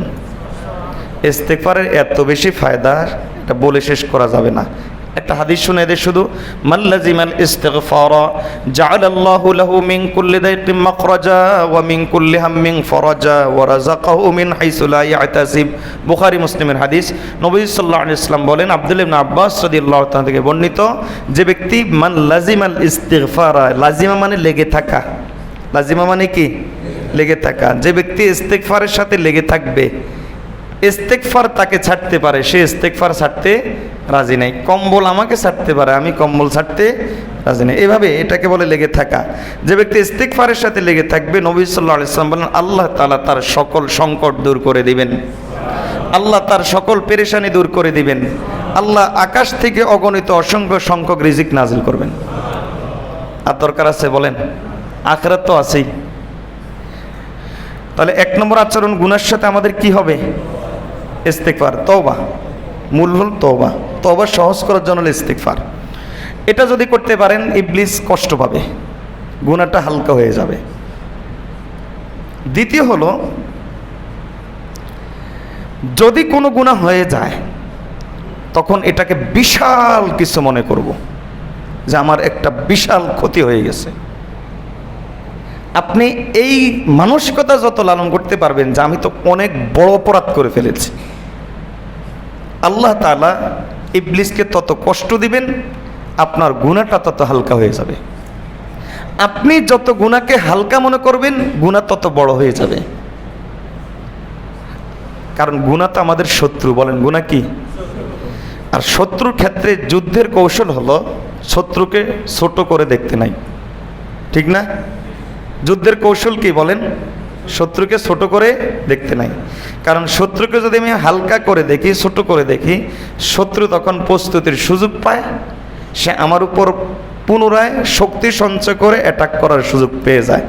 কিন্তু আমি যদি শত্রু, সে ছোট হলেও তাকে যদি আমি বড় করে দেখি, তাহলে সে এই সুযোগটা পায় না, কারণ তখন আমি সম্পূর্ণ সতর্ক। একটা ছোট্ট সাপের বাচ্চা মারলেন না, আদর করে, কত কিউট, ছেড়ে দেই না। বলেন তো, এই ছোট সাপের বাচ্চা কিউট মনে করে যদি আপনি ছেড়ে দেন, তাহলে এই সাপের বাচ্চা কাউকে দংশন করলে কোনো ক্ষতি হবে না? না হবে না? তাহলে এজন্য গুনার সাথে আমাদের একটা আচরণ হবে, আমরা কোনো গুনাহকেই ছোট মনে করব না। কি মনে করব না? বলেন ছোট মনে করব। হাদিসের মধ্যে এসেছে, নবীজি সাল্লাল্লাহু আলাইহি ওয়াসাল্লাম বলেন যে গুনাহকে ছোট মনে করে কারা? নবীজি সাল্লাল্লাহু আলাইহি ওয়াসাল্লাম বলেন গুনাহকে ছোট মনে করে যারা মুনাফিক, তারা ফাসিক, যারা তারা। একটা জিনিস চিন্তা করেন, খুব ভালো করে খেয়াল করেন, 100 লোককে হত্যা করে জান্নাতে চলে গেছে, চিন্তা করেন। আর একটা বিড়ালকে একটা বিড়ালকে পানি পান করে নাই, জাহান্নামে চলে গেছে। এ জাতীয় হাদিস শুনেন নাই? একটা বিড়ালকে পানি পান করে নাই, এই জন্য কোথায় গেছে? জাহান্নামে গেছে। আপনি একটু চিন্তা করেন, একজন মুজাহিদ, হাদিসের মধ্যে এসেছে শুধুমাত্র একটা রশি, পুরানা শুধু একটা রশিটা চুরি করার কারণে জাহান্নামে চলে গেছে। এটা খেয়াল করে দেখেন। আপনি একটা চিন্তা করেন, নবী সাল্লাল্লাহু আলাইহি ওয়াসাল্লাম বলেন অনেক সময় এরকম হয়, একজন লোক আমল করতে করতে করতে করতে জান্নাতের পাড়ে চলে গেছে, হঠাৎ সে একটা কথা বলে। কয়টা কথা? 1 ঘন্টার বক্তব্য না এক কথা? বলেন না, কতক্ষণ লাগে? হয়তো 1 সেকেন্ড। এই এক কথার কারণে আল্লাহ তাকে এক ঝটকায় জাহান্নামের পাড়ে নিয়ে আসেন। তাহলে বলেন, কোনো গুনাহকে ছোট করে দেখার কোনো সুযোগ আছে? নবী সাল্লাল্লাহু আলাইহি ওয়াসাল্লাম বলেন, এজন্য মুমিন গুনাহকে মনে করে কেমন যেন তার মাথার উপর পাহাড়, না জানি এটা আমার উপর পড়ে গেল কিনা। আর মুনাফিক গুনাহকে মনে করে আমার নাকের আগে একটা মাছি বসছে, ড্যাম কেয়ার, নাথিং। এ হলো মুনাফিক গুনাহকে এমনটা মনে করে। বলেন তো, আমরা কি মুনাফিক হব না মুমিন হব? আপনি গুনাহ ছোট হোক বড় হোক, হাকিমুল উম্মত থানভী রহমতুল্লাহ আলাইহি বলেন, আরে তুমি বলো সগীরা আর কবিরা, কি সগীরা আর কবিরা হিসাব করো, এ কথা কি চিন্তা করতে পারো না? একটা কয়লাও একটা রুইয়ের গুদামকে, তুলার গুদামকে জ্বালিয়ে দিতে পারে, যেমন দাউ দাউ করা আগুন জ্বালিয়ে দিতে পারে। সাহাবায়ে কেরাম রাদিয়াল্লাহু তাআলার জন্য বলতেন যে তুমি বলো ছোট আর বড়, আরে লা তাহকিরান্না মিনাজ যুনুবি ফা ইন্নাল জাবালা মিনাল হাসা। আরে গুনাহকে তুমি ছোট মনে করিও না, ওই যে বিশাল পাহাড়টা দেখতে পাচ্ছ, এই বিশাল পাহাড়টা কিন্তু ছোট ছোট পাথর দিয়ে হয়েছে। কাজে গুনাহকে ছোট মনে করার কি নাই সুযোগ? এই কবিরা গুনাহ তো না, সগীরা গুনাহই তো না, এমনটা মনে করব না। সগীরা কবিরা এটা দেখিও না, এটা দেখিও না। সাহাবায়ে কেরাম বলতেন, আমরা যেমন আমাদের প্রবাদও তেমন, আমরা বাঁকা এজন্য আমরা নাচি আর বাঁকা, এজন্য আমাদের প্রবাদ হলো নাচতে না জানলে উঠান বাঁকা। রুচি যেমন প্রবাদ তেমন। আর সাহাবায়ে কেরামের রুচি যেমন ছিল তাদের প্রবাদও তেমন ছিল। সাহাবায়ে কেরাম রাদিয়াল্লাহু তাআলা আজমাইন মধ্যে এই কথা প্রবাদ ছিল যে তুমি এই কথা দেখিও না কি গুনাহ করেছ, কি নাফরমানি করেছ, বরং তুমি এই কথা দেখো কার নাফরমানি করেছ। তুমি এই কথা দেখো যে কার নাফরমানি করেছ। আচ্ছা, আমি যদি আমার বন্ধুর কথা না শুনি আর আমি যদি আমার বাবার কথা না শুনি, দুইজনে একই কথার নির্দেশ দিয়েছেন, বলেন তো দুইটার সমান না ব্যবধান? কেন? বাবা আর বন্ধু আল্লাহর চাইতে বড় আর কেউ হইতে পারে? ও আল্লাহর বান্দা, সগীরা কবিরা কেন আমরা দেখি? সগীরা কবিরা তো বুঝার জন্য। মূলত একজন মুমিন বান্দা সগীরাকেও কবিরা মনে করে, সে সগীরা গুনাহকেও কবিরা মনে করে। আল্লাহ আমাদেরকে তৌফিক দান করুন। তাহলে গুনার সাথে আমাদের 2 নম্বর আচরণ কি হবে বলেন? কোনো গুনাহকে ছোট মনে। আপনি যখন এই আচরণটা দেখাইতে পারবেন, তাহলে আপনি ইবলিসের সাথে লড়াই করার জন্য রেডি। কারণ ইবলিস তো শত্রু, সে গুনাহটা করাচ্ছে, নফস শত্রু, সে গুনাহটা করাচ্ছে। এখন আপনি রেডি আছেন কি? আমি আমার শত্রুকে ছোট করে দেখি নাই, প্রতিটা গুনাহকে আমি বড় করে দেখছি। এবার দেখি ইবলিস, তুই আয়, আমিও রেডি, তুমি আসো, আমিও রেডি। ইবলিস কিন্তু ভীতু টাইপের, ইবলিস কিন্তু সাহসী না, ইবলিস কি ভীতু টাইপের। আর কতটা ভীতু, আপনি ঘর থেকে বের হলে যখন দোয়া পড়েন বিসমিল্লাহি তাওয়াক্কালতু আলাল্লাহ লা হাওলা ওয়ালা কুওয়াতা ইল্লা বিল্লাহ, আসার সময় বিশাল বাহিনী নিয়ে আসে, চল আজকে শেষ করে দিয়ে অ্যাটাক করি, আজকে অ্যাটাক করে এরে শেষ করে দেবো, এরে আজকে শেষ করি, এই মানসিকতা নিয়ে সে আসে। আপনি যখন এটা পড়েন তখন ফেরেশতারা শুধু এতটুকু বলে, ধমক দেয়। ফেরেশতারা ইবলিসদেরকে শুনে শুনে বলে, হুদি তাই হেদায়েত পেয়ে গেছে, কুফি তাই জন্য যথেষ্ট হয়ে গেছে। ফেরেশতারা এভাবে বলে, এবং এই জন্য আল্লাহ অভিভাবক হয়ে গেছেন। এভাবে ফেরেশতারা যখন ঘোষণা দেয়, তখন ইবলিস বলে, থাক লাভ নাই, চল ভাগি। তাহলে কি বুঝলেন? ইবলিস খুব সাহসী, ইবলিস খুব সাহসী। আপনি তওবা করেন, ইবলিস দৌড়েই পালায়। নবী সাল্লাল্লাহু আলাইহি ওয়াসাল্লাম বলেন যে শুধু পালায় না, তার পিছনের রাস্তা দিয়ে বাতাস পর্যন্ত বের হয়। এবার বলেন কত ভিতুর ভিতু। ইবলিস হলো যে ব্যক্তি তার গোলামি করে, এটা মানুষের স্বভাব যে দুর্বলের উপর বেশি চড়াও হয়। তো যে ব্যক্তি ইমান যার দুর্বল, ইবলিস তার উপর বেশি চড়াও হয়। আর আমি যদি এই কথা বলি যে ইবলিস তুই আয় দেখি, আমি এই গুনাহ করব না, এটা করা মানে আমি শেষ, এটা বিশাল বিষয়, তুমি এই গুনাহটা পাকাচ্ছ, আমি এটাকে তোমার ক্ষেপণাস্ত্র ধরে নিলাম, পারমাণবিক ধরে নিলাম। এভাবে যদি আপনি মনে করতে পারেন, প্রতিটা গুনাহকে বড় যদি মনে করেন, তাহলে ইবলিস খুব কষ্ট পায়। কেবল কষ্ট পায় না, পালায়। কেবল পালায় না, পিছন দিয়ে মিস কল বের হয়। আল্লাহ আমাদেরকে ইবলিস থেকে বেঁচে থাকার তৌফিক দান করুন। কয়টা গেল? কয়টা? এটা দুইটা গেছে। কয়টা গেছে? এক নম্বর কি বলেন? বলেন এক নম্বর কি? তওবা। দুই নম্বর গুনাহকে। তিন নম্বর যে কাজ, আমাদের গুনাহগুলো দুই ধরনের। এক ধরনের গুনাহ হলো প্রকাশ্য, আরেক ধরনের গুনাহ হলো লোকচক্ষুর আড়ালে। দুই ধরনের গুনাহ না? দেখেন, এই গুনাহগুলো করায় কে? ইবলিস, নফস। এই গুনাহগুলো করায়। আপনি বলেন তো,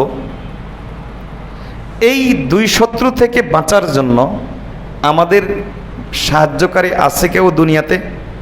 আমার বাবা পারবে আমাকে এই দুই শত্রু থেকে বাঁচাইতে? আমার শায়েখ পারবে? পারবে না। অথবা আমার ধরেন আমার সবচাইতে বড় উপকারী আমার বউ, অথবা আমার কোনো বড় বন্ধু, এরকম কেউ কি পারবে আমাকে এই গুনাহ থেকে বাঁচাতে? পারবে না। মানে এই দুইটা শত্রু থেকে বাঁচাইতে পারবে? তাহলে বাঁচাইতে পারবেন একমাত্র কে? হ্যাঁ, অন্যরা এই দুই শত্রু থেকে বাঁচানোর জন্য আপনাকে হেদায়েত দিতে পারবে, ইনস্ট্রাকশন দিতে পারবে, কিন্তু বাঁচাইতে পারবে না। বাঁচাবেন কে? আল্লাহ। এখন আপনি যদি আল্লাহর অহংকারে উল্টা আঘাত করে বসে থাকেন, তাহলে আল্লাহ কি আপনাকে বাঁচানোর জন্য আসবেন, না শত্রুর কাছে ছেড়ে দিবেন? আল্লাহ বলবেন যে তুই যখন আমাকে আঘাত করেছস, তুমি যখন আমাকে আঘাত করেছ, আমার অহংকারে যখন তুমি আঘাত করেছ, তোর ব্যাপার আমি আর জানি না। ওই যে নবী সাল্লাল্লাহু আলাইহি ওয়াসাল্লাম যেমন বলেছেন, যে ব্যক্তির উপর হজ ফরজ হলো, এরপর হজ করলো না, আমি জানি না সে কি ইহুদি হয়ে মরবে না নাসারা হয়ে মরবে। ঠিক তেমনিভাবে আল্লাহ তাআলা একটা পদ্ধতিতে তিনি বান্দাকে নফসের কাছে, ইবলিসের কাছে ছেড়ে দেন, শত্রুর কাছে ছেড়ে দেন। কখন জানেন? যখন বান্দা প্রকাশ্য গুনাহ বেশি করে। বলেন কোন গুনাহ বেশি করে? আর নাফরমানি করলি তো করলি, এত মানুষের সামনে নাফরমানি করলে তুই এই কথা দেখাইলি যে আমি আল্লাহকে কোনো কেয়ার করি না।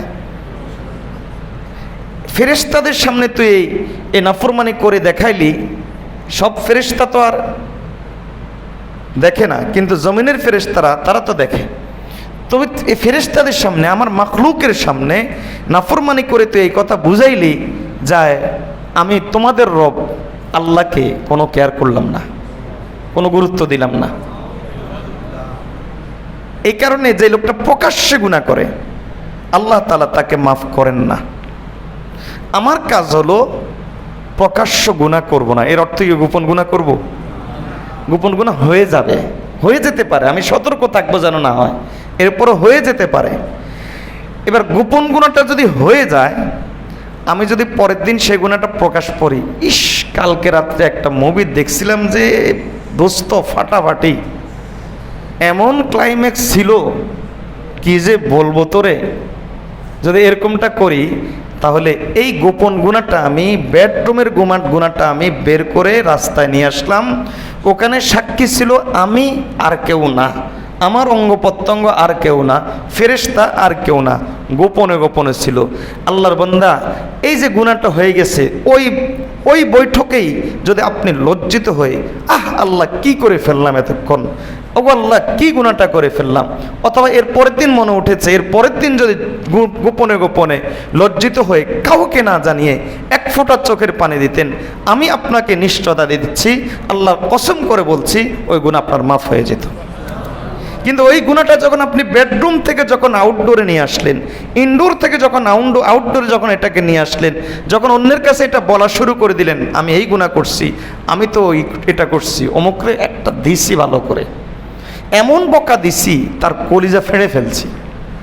এখন ওই যে বকাটা দিচ্ছেন হয়তো সে আর কেউ নাই, কিন্তু আপনি যে আরেকজনের কাছে এসে বললেন এমন বকা দিছি তার কলিজা ছিঁড়ে ফেলছি, এই যে গুনাহটাকে আপনি জাহির করে দিলেন, গুনাহটাকে আপনি প্রকাশ করে দিলেন, এই গুনাহটা প্রকাশ করলেই আল্লাহর অহংকার লেগে যায়। আল্লাহ তাআলা তখন ওই গুনাহটা মাফ করতে পারেন না, পারেন তো সব গুনাই, মাফ করেন না। রাসূলুল্লাহ সাল্লাল্লাহু আলাইহি ওয়াসাল্লাম বলেন, এজন্য কুল্লু উম্মাতিন মুআফান ইল্লাল মুজাহিরুন, আমার সব উম্মত মাপ পেয়ে যাবে, কারণ আল্লাহ সাত্তার, উম্মত গুনাহ গোপনে করেছে, গোপনে আল্লাহর কাছে মাফ চেয়েছে, উম্মতকে আল্লাহ মাফ করে দিবেন। আপনি হয়তো মনে করতে পারেন আমার গুনাহ বেশি, আল্লাহ মাফ করবেন কিনা। দিনের পর দিন আমি গোপনে গোপনে গুনাহ করছি, রাতে গুনাহ করছি, দিনের পর দিন, রাতের পর রাত, আল্লাহকে মাফ করবেন কিনা। আমি আপনাকে বলবো, কোরআন হাদিসের একটা জায়গায় তো দেখান আল্লাহ বেশি গুনাহ মাফ করতে পারেন না, কম কম গুনাহ পারেন। একটা জায়গায় দেখেন না আমাকে, অনেক গুনাহ আল্লাহর মাফ করতে একটু কষ্ট হয়, আর কম গুনাহ মাফ করতে আল্লাহর সুবিধা হয়। দেখেন একটা জায়গায় আছে নাকি এরকম যে কম গুনাহ মাফ করতে আল্লাহর সুবিধা, আর বেশি গুনাহ মাফ করতে আল্লাহর একটু অসুবিধা হয়? আচ্ছা, বড় গুনাহ মাফ করতে, গুনাহ তো বড়, এজন্য এটা আল্লাহর জন্য একটু কষ্ট, আর ছোট গুনাহ ছোট তো, এই জন্য মাফ করতে আল্লাহর জন্য সহজ। বিষয়টা এমন, আল্লাহর বান্দা বড় ছোট আমার কাছে, বেশি কম আমার কাছে, তওবা দিয়ে রহমতের সাগরে ফেলো, সব গুনাহ আল্লাহ মিটিয়ে দিবেন। আল্লাহর কাছে বড় মাফ করার ক্ষেত্রে যেমন, ছোট মাফ করার ক্ষেত্রেও তেমন, বেশি মাফ করার ক্ষেত্রে যেমন, কম মাফ করার ক্ষেত্রে কেমন। কি পরিমাণ গুনাহ করেছি দেখার বিষয় এটা নয়, বরং আমি আল্লাহর কাছে তওবা করলাম কিনা দেখার বিষয় হলো এইটা। যদি তওবা করতে পারি আল্লাহ সব গুনাহ মাফ করে দিবেন। করবেন তো ইনশাআল্লাহ? আল্লাহ তৌফিক দান করুন। তাহলে বড় ছোট বিষয় না, বিষয় হলো এই গুনাহটাকে আমি বাইরে আনবো না, গুনাহটার জন্য আমি সাক্ষী তৈরি করব না। আল্লাহ আমাদেরকে তৌফিক দান করুন। বলেন কয় নম্বর আচরণ গেল? 3 নম্বর। এখন গিয়ে তো ঘুমাবেন নাকি আর কোনো কাজ আছে? হ্যাঁ, আজকে আমি অনেক ঘুমাইছি, 12টা পর্যন্ত ঘুমাইছি। তাহলে আমরা বসতে পারি তো নাকি? কারো যদি ঘুমের ঝোঁক আসে চলে যান, অসুবিধা নেই। আমরা ইতিকাফকারীরা যারা আছি বসি, এই আলোচনা শেষ করে উঠবো ইনশাল্লাহ। রাজি আসলে ইনশাল্লাহ? যেমনই আসতেছে, আসলে একটু নড়াচড়া করে নেন, নড়াচড়া করে ঠিক হয়ে যাবে ইনশাল্লাহ। আর যদি রাতে ইবাদত, এখন ঘুমালে রাতে ইবাদত করবেন না মনে হয়, তাহলে ঘুমান। তবে আরেকটা কথা শোনাচ্ছি, রাতের ইবাদত এটা অবশ্যই অনেক ফজিলতপূর্ণ, তবে এর চাইতে বেশি ফজিলতপূর্ণ হলো এই জাতীয় মজলিসগুলা, যে মজলিসে আল্লাহর জিকির হয়, আল্লাহর আলোচনা হয়, এবং যে মজলিসে হেদায়েতের কথা আলোচনা হয়, ওই মজলিসের ফজিলত এর চাইতে বেশি। অনেকগুলো মাসালা শিখতেছি। আমাদের জীবনের সবচাইতে বড় শত্রু ইবলিসকে কেমনে কাট করতে হবে, কেমনে তাকে মানসিক টর্চার দিতে হবে, এগুলো শিখতেছি। বলেন তো, এক প্রকার মজাও তো পাচ্ছি। মজা পাচ্ছি না? কারণ আসি কোথায় এখন? ট্রেনিংয়ের ময়দানে। কি আছি? ট্রেনিংয়ের ময়দানে। এখন ধারাচ্ছি, ওই যে কোরবানির আগে ছুরি যেরকম ধারায়, এরকম ধার দিচ্ছি কেমনে ইবলিসকে জবাই করা যায়। তাহলে একটা মজা লাগে না এটা? তাহলে এই 3টা আমরা পাইলাম। বলেন 1 নম্বর কি? বলেন বলেন 1 নম্বর, ইবলিস শেষ, ইবলিস কাত হয়ে গেছে তওবা করলে। 2 নম্বর, গুনাহ ছোট মনে করব না। এর অর্থ হলো আপনি ইবলিসের ব্যাপারে প্রস্তুতি নেন, তুই আয়, আমি প্রস্তুত, দেখি তুই গুনাহ করাতে পারস কিনা। এই 3 নম্বর কি? প্রকাশ্যে। এর অর্থ কি? আল্লাহকে আমাদের ফেভারে রাখতে হবে। আমি গুনাহটাকে প্রকাশ্যে আনলাম না এজন্য যে আল্লাহকে আমাদের ফেভারে রাখতে হবে। কারণ আমি ইবলিসের মোকাবেলা করব, নফসের মোকাবেলা করব, আমি পারবো না, আমার বাবা মাও পারবে না, অদৃশ্য শত্রু। কাজেই আল্লাহকে আমার ফেভারে রাখতে হবে। কিভাবে? আমি গোপন গুনাহটা বাইরে আনবো না, বরং মনে মনে লজ্জিত থাকবো। পারবো না ইনশাল্লাহ? কয়টা গেল? কয়টা? 4 নাম্বার, কিছু গুনাহ আছে এমন, সর্বমোট 6টা আচরণ হবে। কিছু গুনাহ আছে এমন যে গুনাহগুলো কেবলমাত্র ব্যক্তির মধ্যে সীমাবদ্ধ থাকে না, বরং এই গুনাহগুলো ব্যক্তির মধ্যে সীমাবদ্ধ থাকার পাশাপাশি অন্যের মধ্যে প্রতিক্রিয়া সৃষ্টি করে। আমরা আমলে জারি, সদকায়ে জারিয়ার কথা আমরা শুনেছি না? মানে কি, ব্যক্তির মধ্যে সীমাবদ্ধ নয়, বরং এটা জারি, চলমান, প্রবাহমান, চলছে তো চলছে র্যান্ডম। তো কিছু গুণাও আছে এরকম যে এটা ব্যক্তির মধ্যে সীমাবদ্ধ থাকে না, বরং এই গুণাটা জারি, চলছে তো চলছে। বান্দা গুনাহ হয়ে যাবে, কিন্তু আমি সবসময় সতর্ক থাকব এমন কোনো গুনাহ যেন না হয় যে গুনাহ জারি, যে গুনাহ কি জারি। এবং কিছু গুনাহ আছে গুনাহটা ছোট, কিন্তু জায়গার কারণে, স্থানের কারণে, সময়ের কারণে এটা বড় হয়ে যায়। যেমন হারাম শরীফ, আল্লাহ তাআলা কোরআন মাজিদের মধ্যে বলেছেন, ওয়ামাই ইউরিদ ফিহি বিইলহাদিম বিজুলমিন নুযিকহু মিন আযাবিন আলিম। কুদৃষ্টি দেওয়া হারামের বাইরেও গুনাহ, হারাম শরীফে। কেন? জায়গার কারণে, স্থানের কারণে, এটা আরো বড় অপরাধ।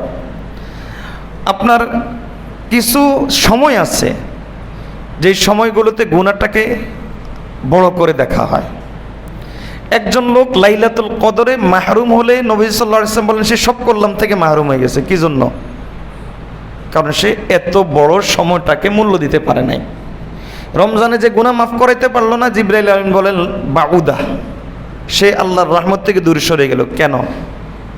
কারণ এত বড় রমজান আসলো, এত বড় অফার আসলো, এরপর সেই অফারটা নিতে পারে নাই। তাহলে কিছু সময় আছে এরকম, ওই সময়টাতে গুনাহ করলে কি হয়ে যায়? গুনাহটা বড় হয়ে যায়। আবার কিছু ব্যক্তি আছে এমন যে ব্যক্তির সামনে গুনাহটা করলে আল্লাহ তাআলা এটাকে বড় করে দেখেন। যেমন নবী সাল্লাল্লাহু আলাইহি ওয়াসাল্লামের সামনে এক সাহাবী তো নয়, পরবর্তীতে ঈমান হারা হয়ে গেছে, সে নবী সাল্লাল্লাহু আলাইহি ওয়াসাল্লাম তাকে বললেন যে ভাই তুমি ডান হাতে খানা খাও। এখন তার গায়ে লেগে গেছে, এত মানুষের সামনে আমাকে ডান হাতে খানা খাওয়ার জন্য বলেছে, আমি সম্মানিত মানুষ, আমি কিভাবে এখন ডান হাতে খানা খাই? যদি খাই তাহলে তো আমার সম্মান শেষ। তখন সেও বলল যে হুজুর, আমি তো ডান হাতে খানা খাইতে পারি না। তার কিন্তু অ্যাটিটিউড এমন ছিল না যে বেয়াদবি, কিন্তু মনে মনে তার কিন্তু অহংকার ছিল। এই গুনাহটা কিন্তু ছোট্ট, বেয়াদবি এই পর্যায়েরও না, কবিরা গুনাহ এই পর্যায়েরও না, এটা ছোট্ট গুনাহ। কিন্তু এটাকে আল্লাহ বড় করে নিয়েছেন কেন? কারণ নবীর সামনে হয়েছে। নবী সাল্লাল্লাহু আলাইহি ওয়াসাল্লামের রাগ চলে এসেছে, নবীজি বলেন তুমি খানা খেতেও পারবে না ডান হাতে।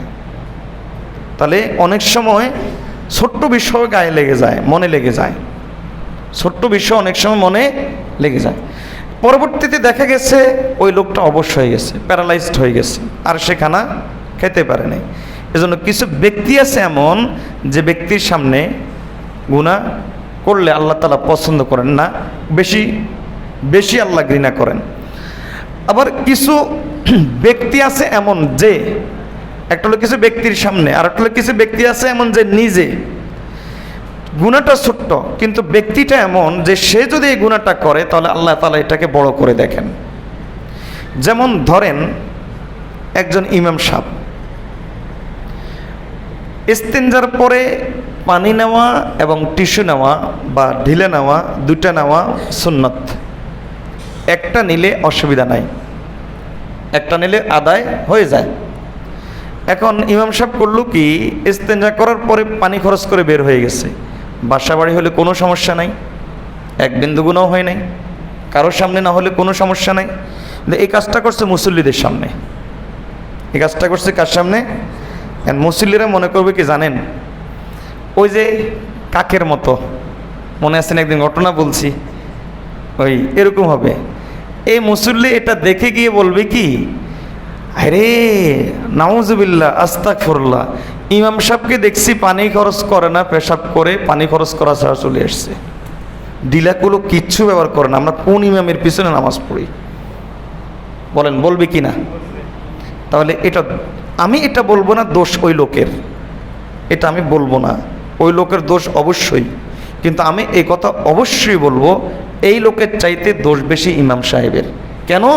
কারণ নবী সাল্লাল্লাহু আলাইহি ওয়াসাল্লাম বলেছেন, ইত্তাকু মাওয়াদিআত তুহমা, তোমার উপর অপবাদ আসতে পারে এমন কথা থেকেও, এমন কাজ থেকেও, এমন জায়গা থেকেও বেঁচে থাকো। আমি একজন ইমাম হিসাবে এই এলাকার যখন দায়ী হিসাবে এসেছি, কাজে আমাকে সতর্ক থাকতে হবে। যেখানে সেখানে বসে যাওয়া নয়, যেখানে সেখানে দাঁড়িয়ে যাওয়া নয়, যেখানে সেখানে আমার পান খাওয়া নয়, বা যেখানে সেখানে চা খাওয়া নয়, এটা সতর্ক থাকতে হবে। কেন? যাতে দাওয়াতের কাজে সুবিধা হয়। এটা অহংকার না, এটা হলো দাওয়াতে কাজের যেন সুবিধা হয়, যেন আমার কথার ওয়েট থাকে, যেন ব্যক্তিত্ব থাকে। আপনি আপনার স্ত্রীর সাথে সব মজা করেন না, কে ধরে রাখবে আপনাকে?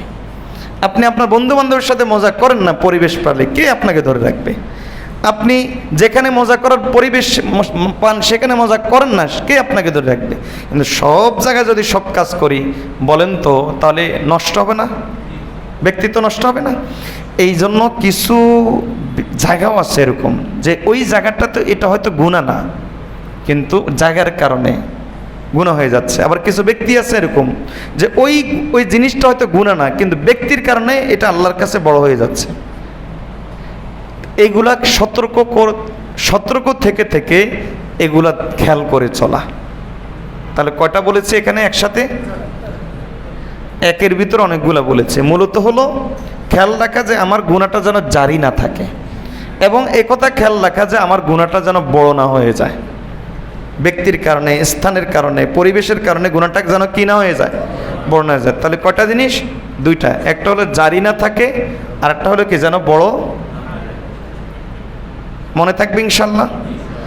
আল্লাহ তাআলা কোরআন মজিদের মধ্যে আমাদের আম্মাজানদেরকে বলেন, নবীগণের স্ত্রী, ইয়া নিসা আন-নাবিয়্যি লাস্তুন্না কা আহাদিম মিনান নিসাই ইন ইত্তাকাইতুন্না ফালা তাখদা'না বিল কাউল। হে নবীর স্ত্রীগা, হে নবীর স্ত্রীগণ, তোমরা কিন্তু অন্য মহিলার মতো নও। আমিও এই কথা বলবো, আপনি দিনদার, আলহামদুলিল্লাহ দাঁড়িয়ে আছে, টুপি আছে, আপনি কিন্তু আরেকজনের মতো না। এর অর্থ এই নয় যে আপনি অহংকার করছেন, না, এটা না। এটা নিজেকে চেনা, নিজের মূল্য নিজে বোঝা, এটাকে বলে আত্মমর্যাদা বোধ। আত্মমর্যাদা বোধ আর অহংকার এক না। অহংকার হলো আমি নিজেকে বড় মনে করলাম, অন্যকেও ছোট মনে করলাম। আর আত্মমর্যাদাবোধ হলো যে আমি আমার ব্যক্তিত্বটাকে ঠিক রাখলাম, অন্যকে বড় মনে করেই। আমি আমার কাজের সুবিধার্থে আমার ব্যক্তিত্বটাকে ঠিক রাখলাম, অন্যকে বড় মনে করেই, নিজেকে ছোট মনে করেই। দৃষ্টান্ত হাকিমুল উম্মত থানভী রহমতুল্লাহ আলাইহি দেন যে তিনি বলেন যে আমাকে তোমাদের সবার চাইতে ছোট মনে করি। তখন একজন জিজ্ঞেস করলো, হযরত, আমরা আপনার শাগরিদ মুরিদ, এটা কিভাবে সম্ভব? দেখো, আমার অবস্থা হলো এরকম, এক বাদশাহ এক দারওয়ান ডাকছে, দারওয়ানকে বলে দিয়েছে যে যেই লোকে আসবে, এমনকি যদি রাজপুত্র আসে, এতটার পরে আসলে গেটের ভিতরে ঢুকতে দিও না। এখন দারওয়ান দাঁড়িয়ে আছে, অর্ডার কার? বাদশার। এমনকি রাজপুত্র আসলে এতটার পরে ভিতরে ঢুকতে দিও না। এখন রাতের 12টা বাজে আসছে একজন লোক, সে হলো রাজপুত্র, ভিতরে ঢুকতে দিচ্ছে না। কে দিচ্ছে না? বলেন তো, এর অর্থ কি রাজপুত্র ছোট, দারওয়ান বড়?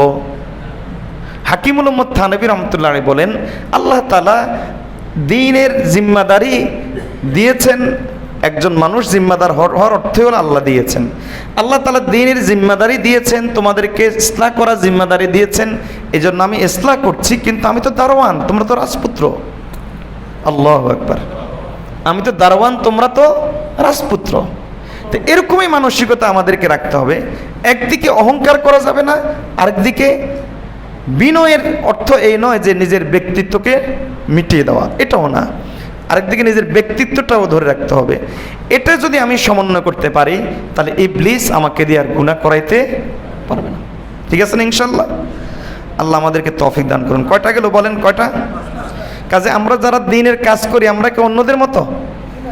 আমি যদি দাড়ি টুপি নিয়ে ওই ক্রিকেট খেলার জন্য দোকানে দাঁড়াই থাকি, ক্রিকেট দেখার জন্য, বলেন তো এটা কি ঠিক হবে?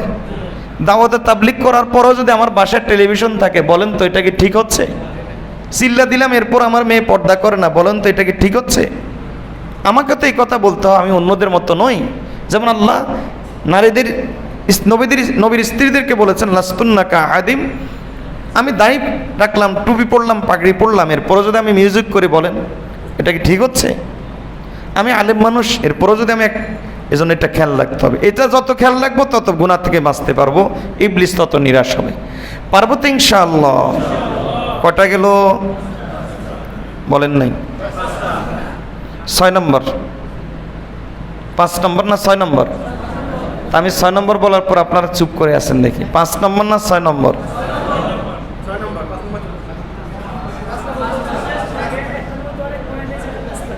1 নম্বর তওবা, 2 নম্বর বলেন নাই সবাই? এক কাজ করি, আগামী রমজান আসলে বলিন ইনশাআল্লাহ। তাহলে বলেন সবাই। 3 নম্বর প্রকাশ্যে ঘুমা। যারা ঘুমাইছে তারা বলতে পারবে না, 2-1 আছে ঘুমাইছে, ওনারা মিস করে ফেলছেন, ঠিক আছে না? আমরা আরো মজার মজার জিনিস খেয়ে ফেলছি। হ্যাঁ, 3 নম্বর কি? প্রকাশ্যে গুনাহ না করা। এর অর্থ গোপনে করা যাবে? এর অর্থ গোপনে করা যাবে তা নয়, মানে গোপনটার চাইতে বেশি সতর্ক থাকবো কিসের ব্যাপারে? নম্বর 4, নম্বর 4-এর মধ্যে 2টা অংশ, যে এমন গুনাহ না করি যেটা জারি হয়ে যায়, এবং স্থান কাল পাত্রের কারণে যেটা বড় হয়ে যায়, এটার ব্যাপারে আমরা সতর্ক থাকবো। পারবো তো ইনশাআল্লাহ? নম্বর 5, এবার তো 5 নম্বর ঠিক আছে তো? মনে কষ্ট নেই তো এবার? তাই ইস্তেগফার স্বতন্ত্র না, ইস্তেগফার তো হলো তওবার অংশ। হ্যাঁ, নম্বর 5 হলো আপনি একটা গুনাহ এরপরও করে ফেলেছেন, হয়ে যাবে। আমি আগেই বলেছি শুরুতেই, আমাদের গুনাহ কিন্তু হয়ে যাবে। যেহেতু মানুষ, যেহেতু দুনিয়াতে আছে, দুনিয়া গুনার জায়গা, যেহেতু ইবলিস আছে, ইবলিস তো মরে নাই, যেহেতু নফস আছে, নফসকে মেরে ফেলা যাবে না, সুতরাং গুনাহ হবে। হ্যাঁ, গুনাহ হবে না তখন ইবলিসকে মেরে ফেলতে হবে, নফসকে মেরে ফেলতে হবে। নফসকে মেরে ফেলে তো আমি তো মারা যাবো, তো নফসকে মেরে ফেলতে হবে, আর এই দুনিয়া নামক জায়গা থেকে বাইর হয়ে যেতে হবে, ভিন্ন একটা জগতে যেতে হবে, রূপকথার গল্পের জগতে যেতে হবে, তাহলে হয়তো গুনাহ হবে না। এখন গুনাহ তো হয়ে যাবে, আপনার কাজ কি? আপনি গুনাহটা হয়ে যাওয়ার সঙ্গে সঙ্গে একটা নেক আমল করে দিবেন। বলেন কি করে দিব? নবীজি সাল্লাল্লাহু আলাইহি সাল্লাম বলেন, এই নেক আমলটা করার সঙ্গে সঙ্গে ইবলিস নিরাশ। ইবলিস বলে, আহারে, গুনাহ করে লস করাইলাম 10 টাকা, নেক আমল করে লাভ হয়ে গেল 100 টাকা। লাভটা হইল কি? যাক, এর পিছনে মেহনত কম করি, মাঝে মাঝে একটু টোকা দিব, দেখা যাক, ট্রাই করতেই থাকবো মরণ পর্যন্ত, কিন্তু লাগাতার মেহনত কম করি, লাগাতার মেহনত অন্যদের পিছনে করে, যাদের পিছনে করলে লাভ হবে।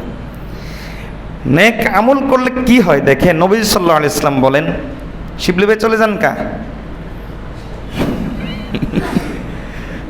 রাসূলুল্লাহ সাল্লাল্লাহু আলাইহি ওয়াসাল্লাম, নবী সাল্লাল্লাহু আলাইহি সাল্লাম কি বলেন দেখেন, নবী সাল্লাল্লাহু আলাইহি ওয়াসাল্লাম বলেন, ইন্না মাসালাল্লাযী ইয়ামালুস সাইয়্যাত সুম্মা ইয়ামালুল হাসানাত। এক ব্যক্তি গুনাহ করে, এরপরে তার একটা নেক আমল সে করে নেয়, গুনাহ করার পরে সে একটা কি করে নেয়? নেক আমল করে নেয়। কামাসালি রাজুলিন, ওই ব্যক্তির মতো,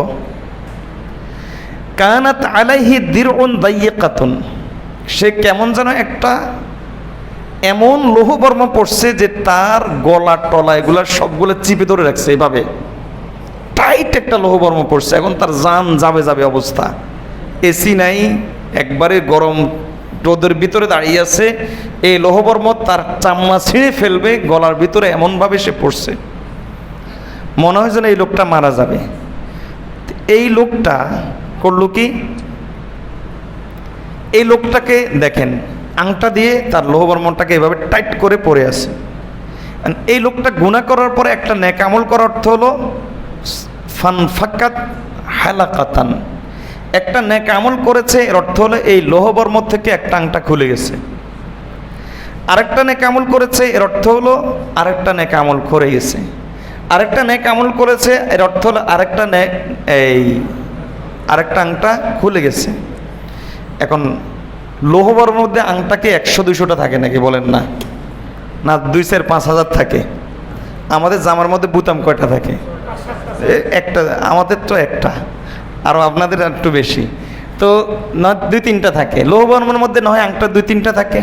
তা আপনি 1-2টা নেক আমল যখন করবেন, করার সাথে সাথে নবী সাল্লাল্লাহু আলাইহি ওয়াসাল্লাম বলেন ফানফাকাত উখরা, একবারই লোহবর্মটা তার গা থেকে পুরোপুরি পড়ে গেছে। এবার সে হাঁপ ছেড়ে বাঁচলো আর কি, আল্লাহ বাঁচাইছে। ওই যে পানির ভিতরে কোনো ব্যক্তিকে যদি এভাবে চুবিয়ে ধরে রাখলে অবস্থাটা কেমন হয়, এরপর যদি ছেড়ে দেয় তখন কেমন আরাম লাগে। ঠিক তেমনিভাবে একজন মুমিন বান্দা গুনাহ করার পরে তার কাছে মনে হয় আমি পানির ভিতরে কেউ আমাকে ধরে রেখেছে। গুনাহটা করার পরে এরপরে যখন সে একটা নেক আমল করে দেয়, তখন তার কাছে মনে হয় আমাকে ওই ধরা থেকে কেউ ছেড়ে দিয়েছে। নেক আমলটা করার পরে তার মনটা এভাবে শান্তিতে ভরে যায়। পারবো তো ইনশাল্লাহ? কয়টা আচরণ গেল? এরপর মনে হয় গুনাহ হবে না মনে হয়।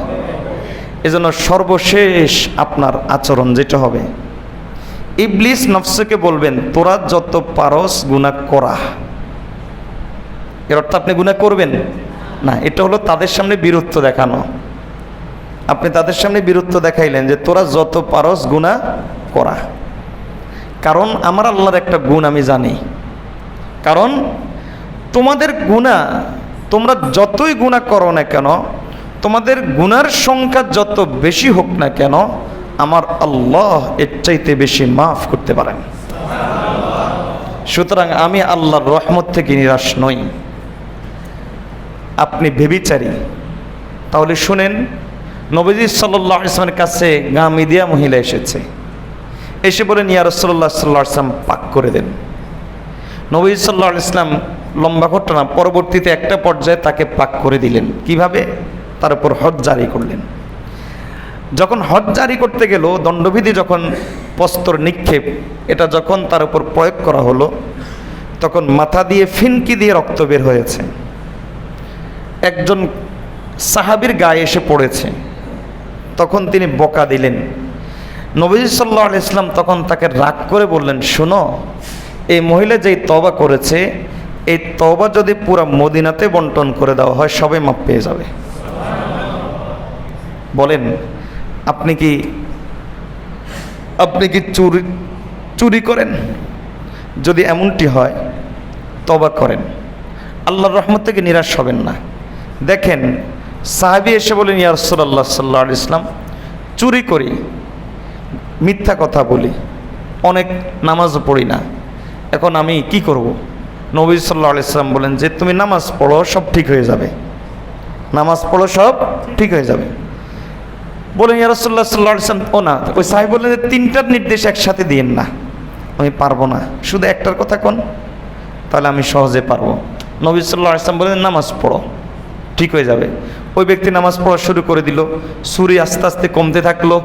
এরপরে অন্য গুণ আস্তে আস্তে, মিথ্যা কথাও তার জীবন থেকে আস্তে আস্তে কমতে থাকলো। একসময় পাক সাফ হয়ে গেল।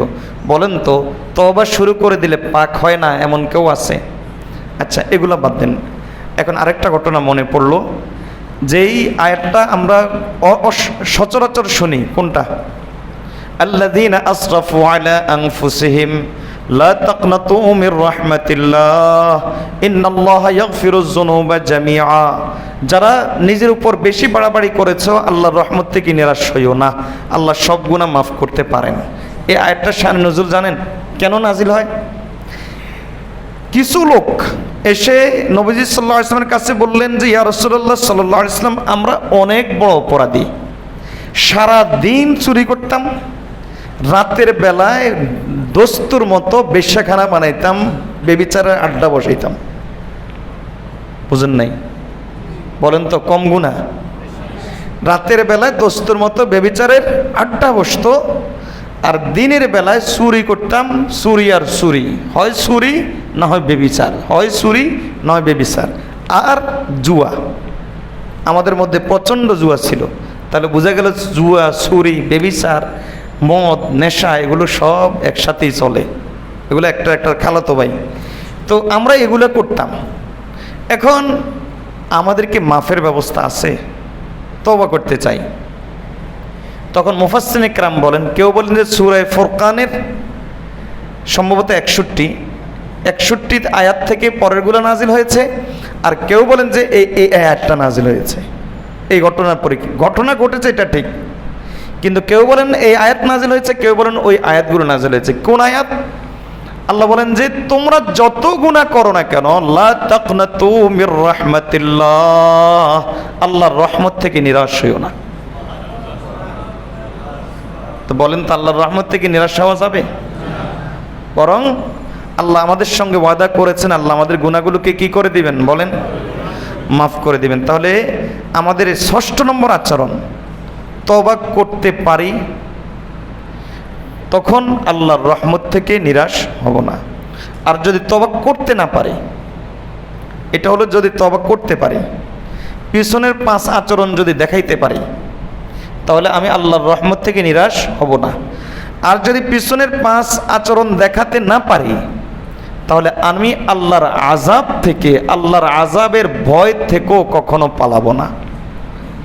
তাহলে 6ষ্ঠ নম্বরটা কি হলো? 6ষ্ঠ নম্বরের 2টা পার্ট। কয়টা পার্ট বলেন? পিছনের আচরণগুলো যদি আমি দেখাইতে পারি, তাহলে আমি আল্লাহর রহমত থেকে নিরাশ। আমার গুনাহ কি পরিমাণ, অসুবিধা নাই, আমি আল্লাহর রহমত থেকে নিরাশ নই। ওই যে নবীজি সাল্লাল্লাহু আলাইহি ওয়াসাল্লাম যাচ্ছিলেন, একটা চড়ুই পাখি 3 বার সামান্য বালু নিয়ে চলে যাচ্ছে। নবীজি জিজ্ঞেস করলেন, জিবরাইল আলাইহিস সালাম জিজ্ঞেস করলেন, আপনি জানেন ইয়া রাসূলুল্লাহ সাল্লাল্লাহু আলাইহি ওয়াসাল্লাম এই চড়ুই পাখি বালিগুলো কোথায় নিচ্ছে? না, জানি না। সাগর নিচ্ছে। কি জন্য এমনটা করা হচ্ছে জানেন? আপনাকে একটা শিক্ষা দেওয়ার জন্য। কি শিক্ষা? যে আল্লাহ তাআলা এর মাধ্যমে শিক্ষা দিয়েছেন, আপনার গোটা উম্মতের গুনাহ যদি আল্লাহর রহমতের সাগরে ফেলা হয়, তাহলে এই চড়ুই পাখির বালিগুলো যেমন নিয়ে সাগর ভরতে পারে না, বরং বালিগুলোর অস্তিত্বহীন হয়ে যায়, ঠিক তেমনিভাবে আপনার গোটা উম্মতের গুনাহ যদি রহমতের সাগরে ফেলা হয়, গোটা উম্মতের গুনাহ অস্তিত্বহীন হয়ে যাবে। তাহলে এই 5টা কাজ যদি আমি দেখাইতে পারি, তাহলে আল্লাহর রহমত থেকে নিরাশ হওয়া তখন আমার জন্য কবিরা গুনাহ হবে। কথা বুঝাতে পেরেছি? আমি তওবা করি, ইস্তেগফার করি, গুনাহকে বড় মনে করি, আরও যা আছে এই 5টা আমি দেখিয়েছি। এখন আমি আল্লাহর রহমত থেকে নিরাশ। তাহলে বলেন তো আল্লাহর রহমত থেকে নিরাশ হওয়া তখন আমার জন্য জায়েজ হবে না কবিরা গুনাহ হবে? কবিরা গুনাহ হবে। আর যদি আমি এই 5টা কাজ দেখাইতে না পারি, তখন আল্লাহর রহমতের আশা রাখা আমার জন্য কবিরা গুনাহ হবে। তখন এটা রহমতের আশা নয়, এটা হবে রহমতের সঙ্গে তামাশা। এটা রহমতের সঙ্গে তামাশা। আল্লাহ আমাদেরকে এই 6টা আচরণ দেখানোর তৌফিক দান করুন। বলেন, সবক দিয়ে আমরা উঠে যাই। বলেন, ইবলিসকে মানসিক টর্চার দেওয়ার জন্য, ইবলিসকে মানসিকভাবে কষ্ট দেওয়ার জন্য কবিরা গুনার সঙ্গে আমাদের কয় ধরনের আচরণ হবে? তওবা। নাম্বার 1 কি? তওবার আগে কি করতে হবে? নাম্বার 2, নাম্বার 3 প্রকাশ্যে গুনাহ, নাম্বার 4 খেয়াল রাখতে হবে গুনাহ যেন জারি না হয় এবং স্থানকাল পাত্রের কারণে গুনাহটা যেন বড়। নাম্বার 5 গুনাহ আমল হওয়ার পরে কি করে দেওয়া? একটা নেক আমল করে দেওয়া। নাম্বার 6 এই আলোচনা শেষ। এবার আমি বলবো, এতদিনের আপনাদেরকে যত বকাবকি করছি, নিজেকে যত বকাবকি করছি, সব ভুলে যান, এই ওয়াজটা নিয়ে যান, কামিয়াব হয়ে যাবেন ইনশাল্লাহ। পিছনের সব ভুলে যান, এটা নিয়ে যান। পারবেন তো ইনশাল্লাহ? মনে করেন যে পিছনের কিছু বলা হয় নাই, এগুলো এমনি শুনছি, আর এখন এই ওয়াজটা হলো আসল ওয়াজ, এটা নিয়ে যান। পারবো না ইনশাল্লাহ? আল্লাহ আমাদেরকে আমল করার তৌফিক দান করুন। কালকে ইনশাল্লাহ রমজান পরবর্তী সময়ে, ইতিকাফ পরবর্তী সময়ে আমরা এই যে একটা মানসিকতা তৈরি হয়েছে, ইবলিসের মোকাবেলা করব, নফসের মোকাবেলা করব, গুনাহ করব না, গুনাহমুক্ত জিন্দেগি যাপন করব না, এই যে একটা পরিবেশে সবসময় আমরা থাকব, এই যে একটা মানসিকতা তৈরি হয়েছে, এটা কিভাবে ধরে রাখতে পারবেন এ সম্পর্কে কিছু পরামর্শ দেবে ইনশাআল্লাহ, আল্লাহ যদি তৌফিক দান করেন।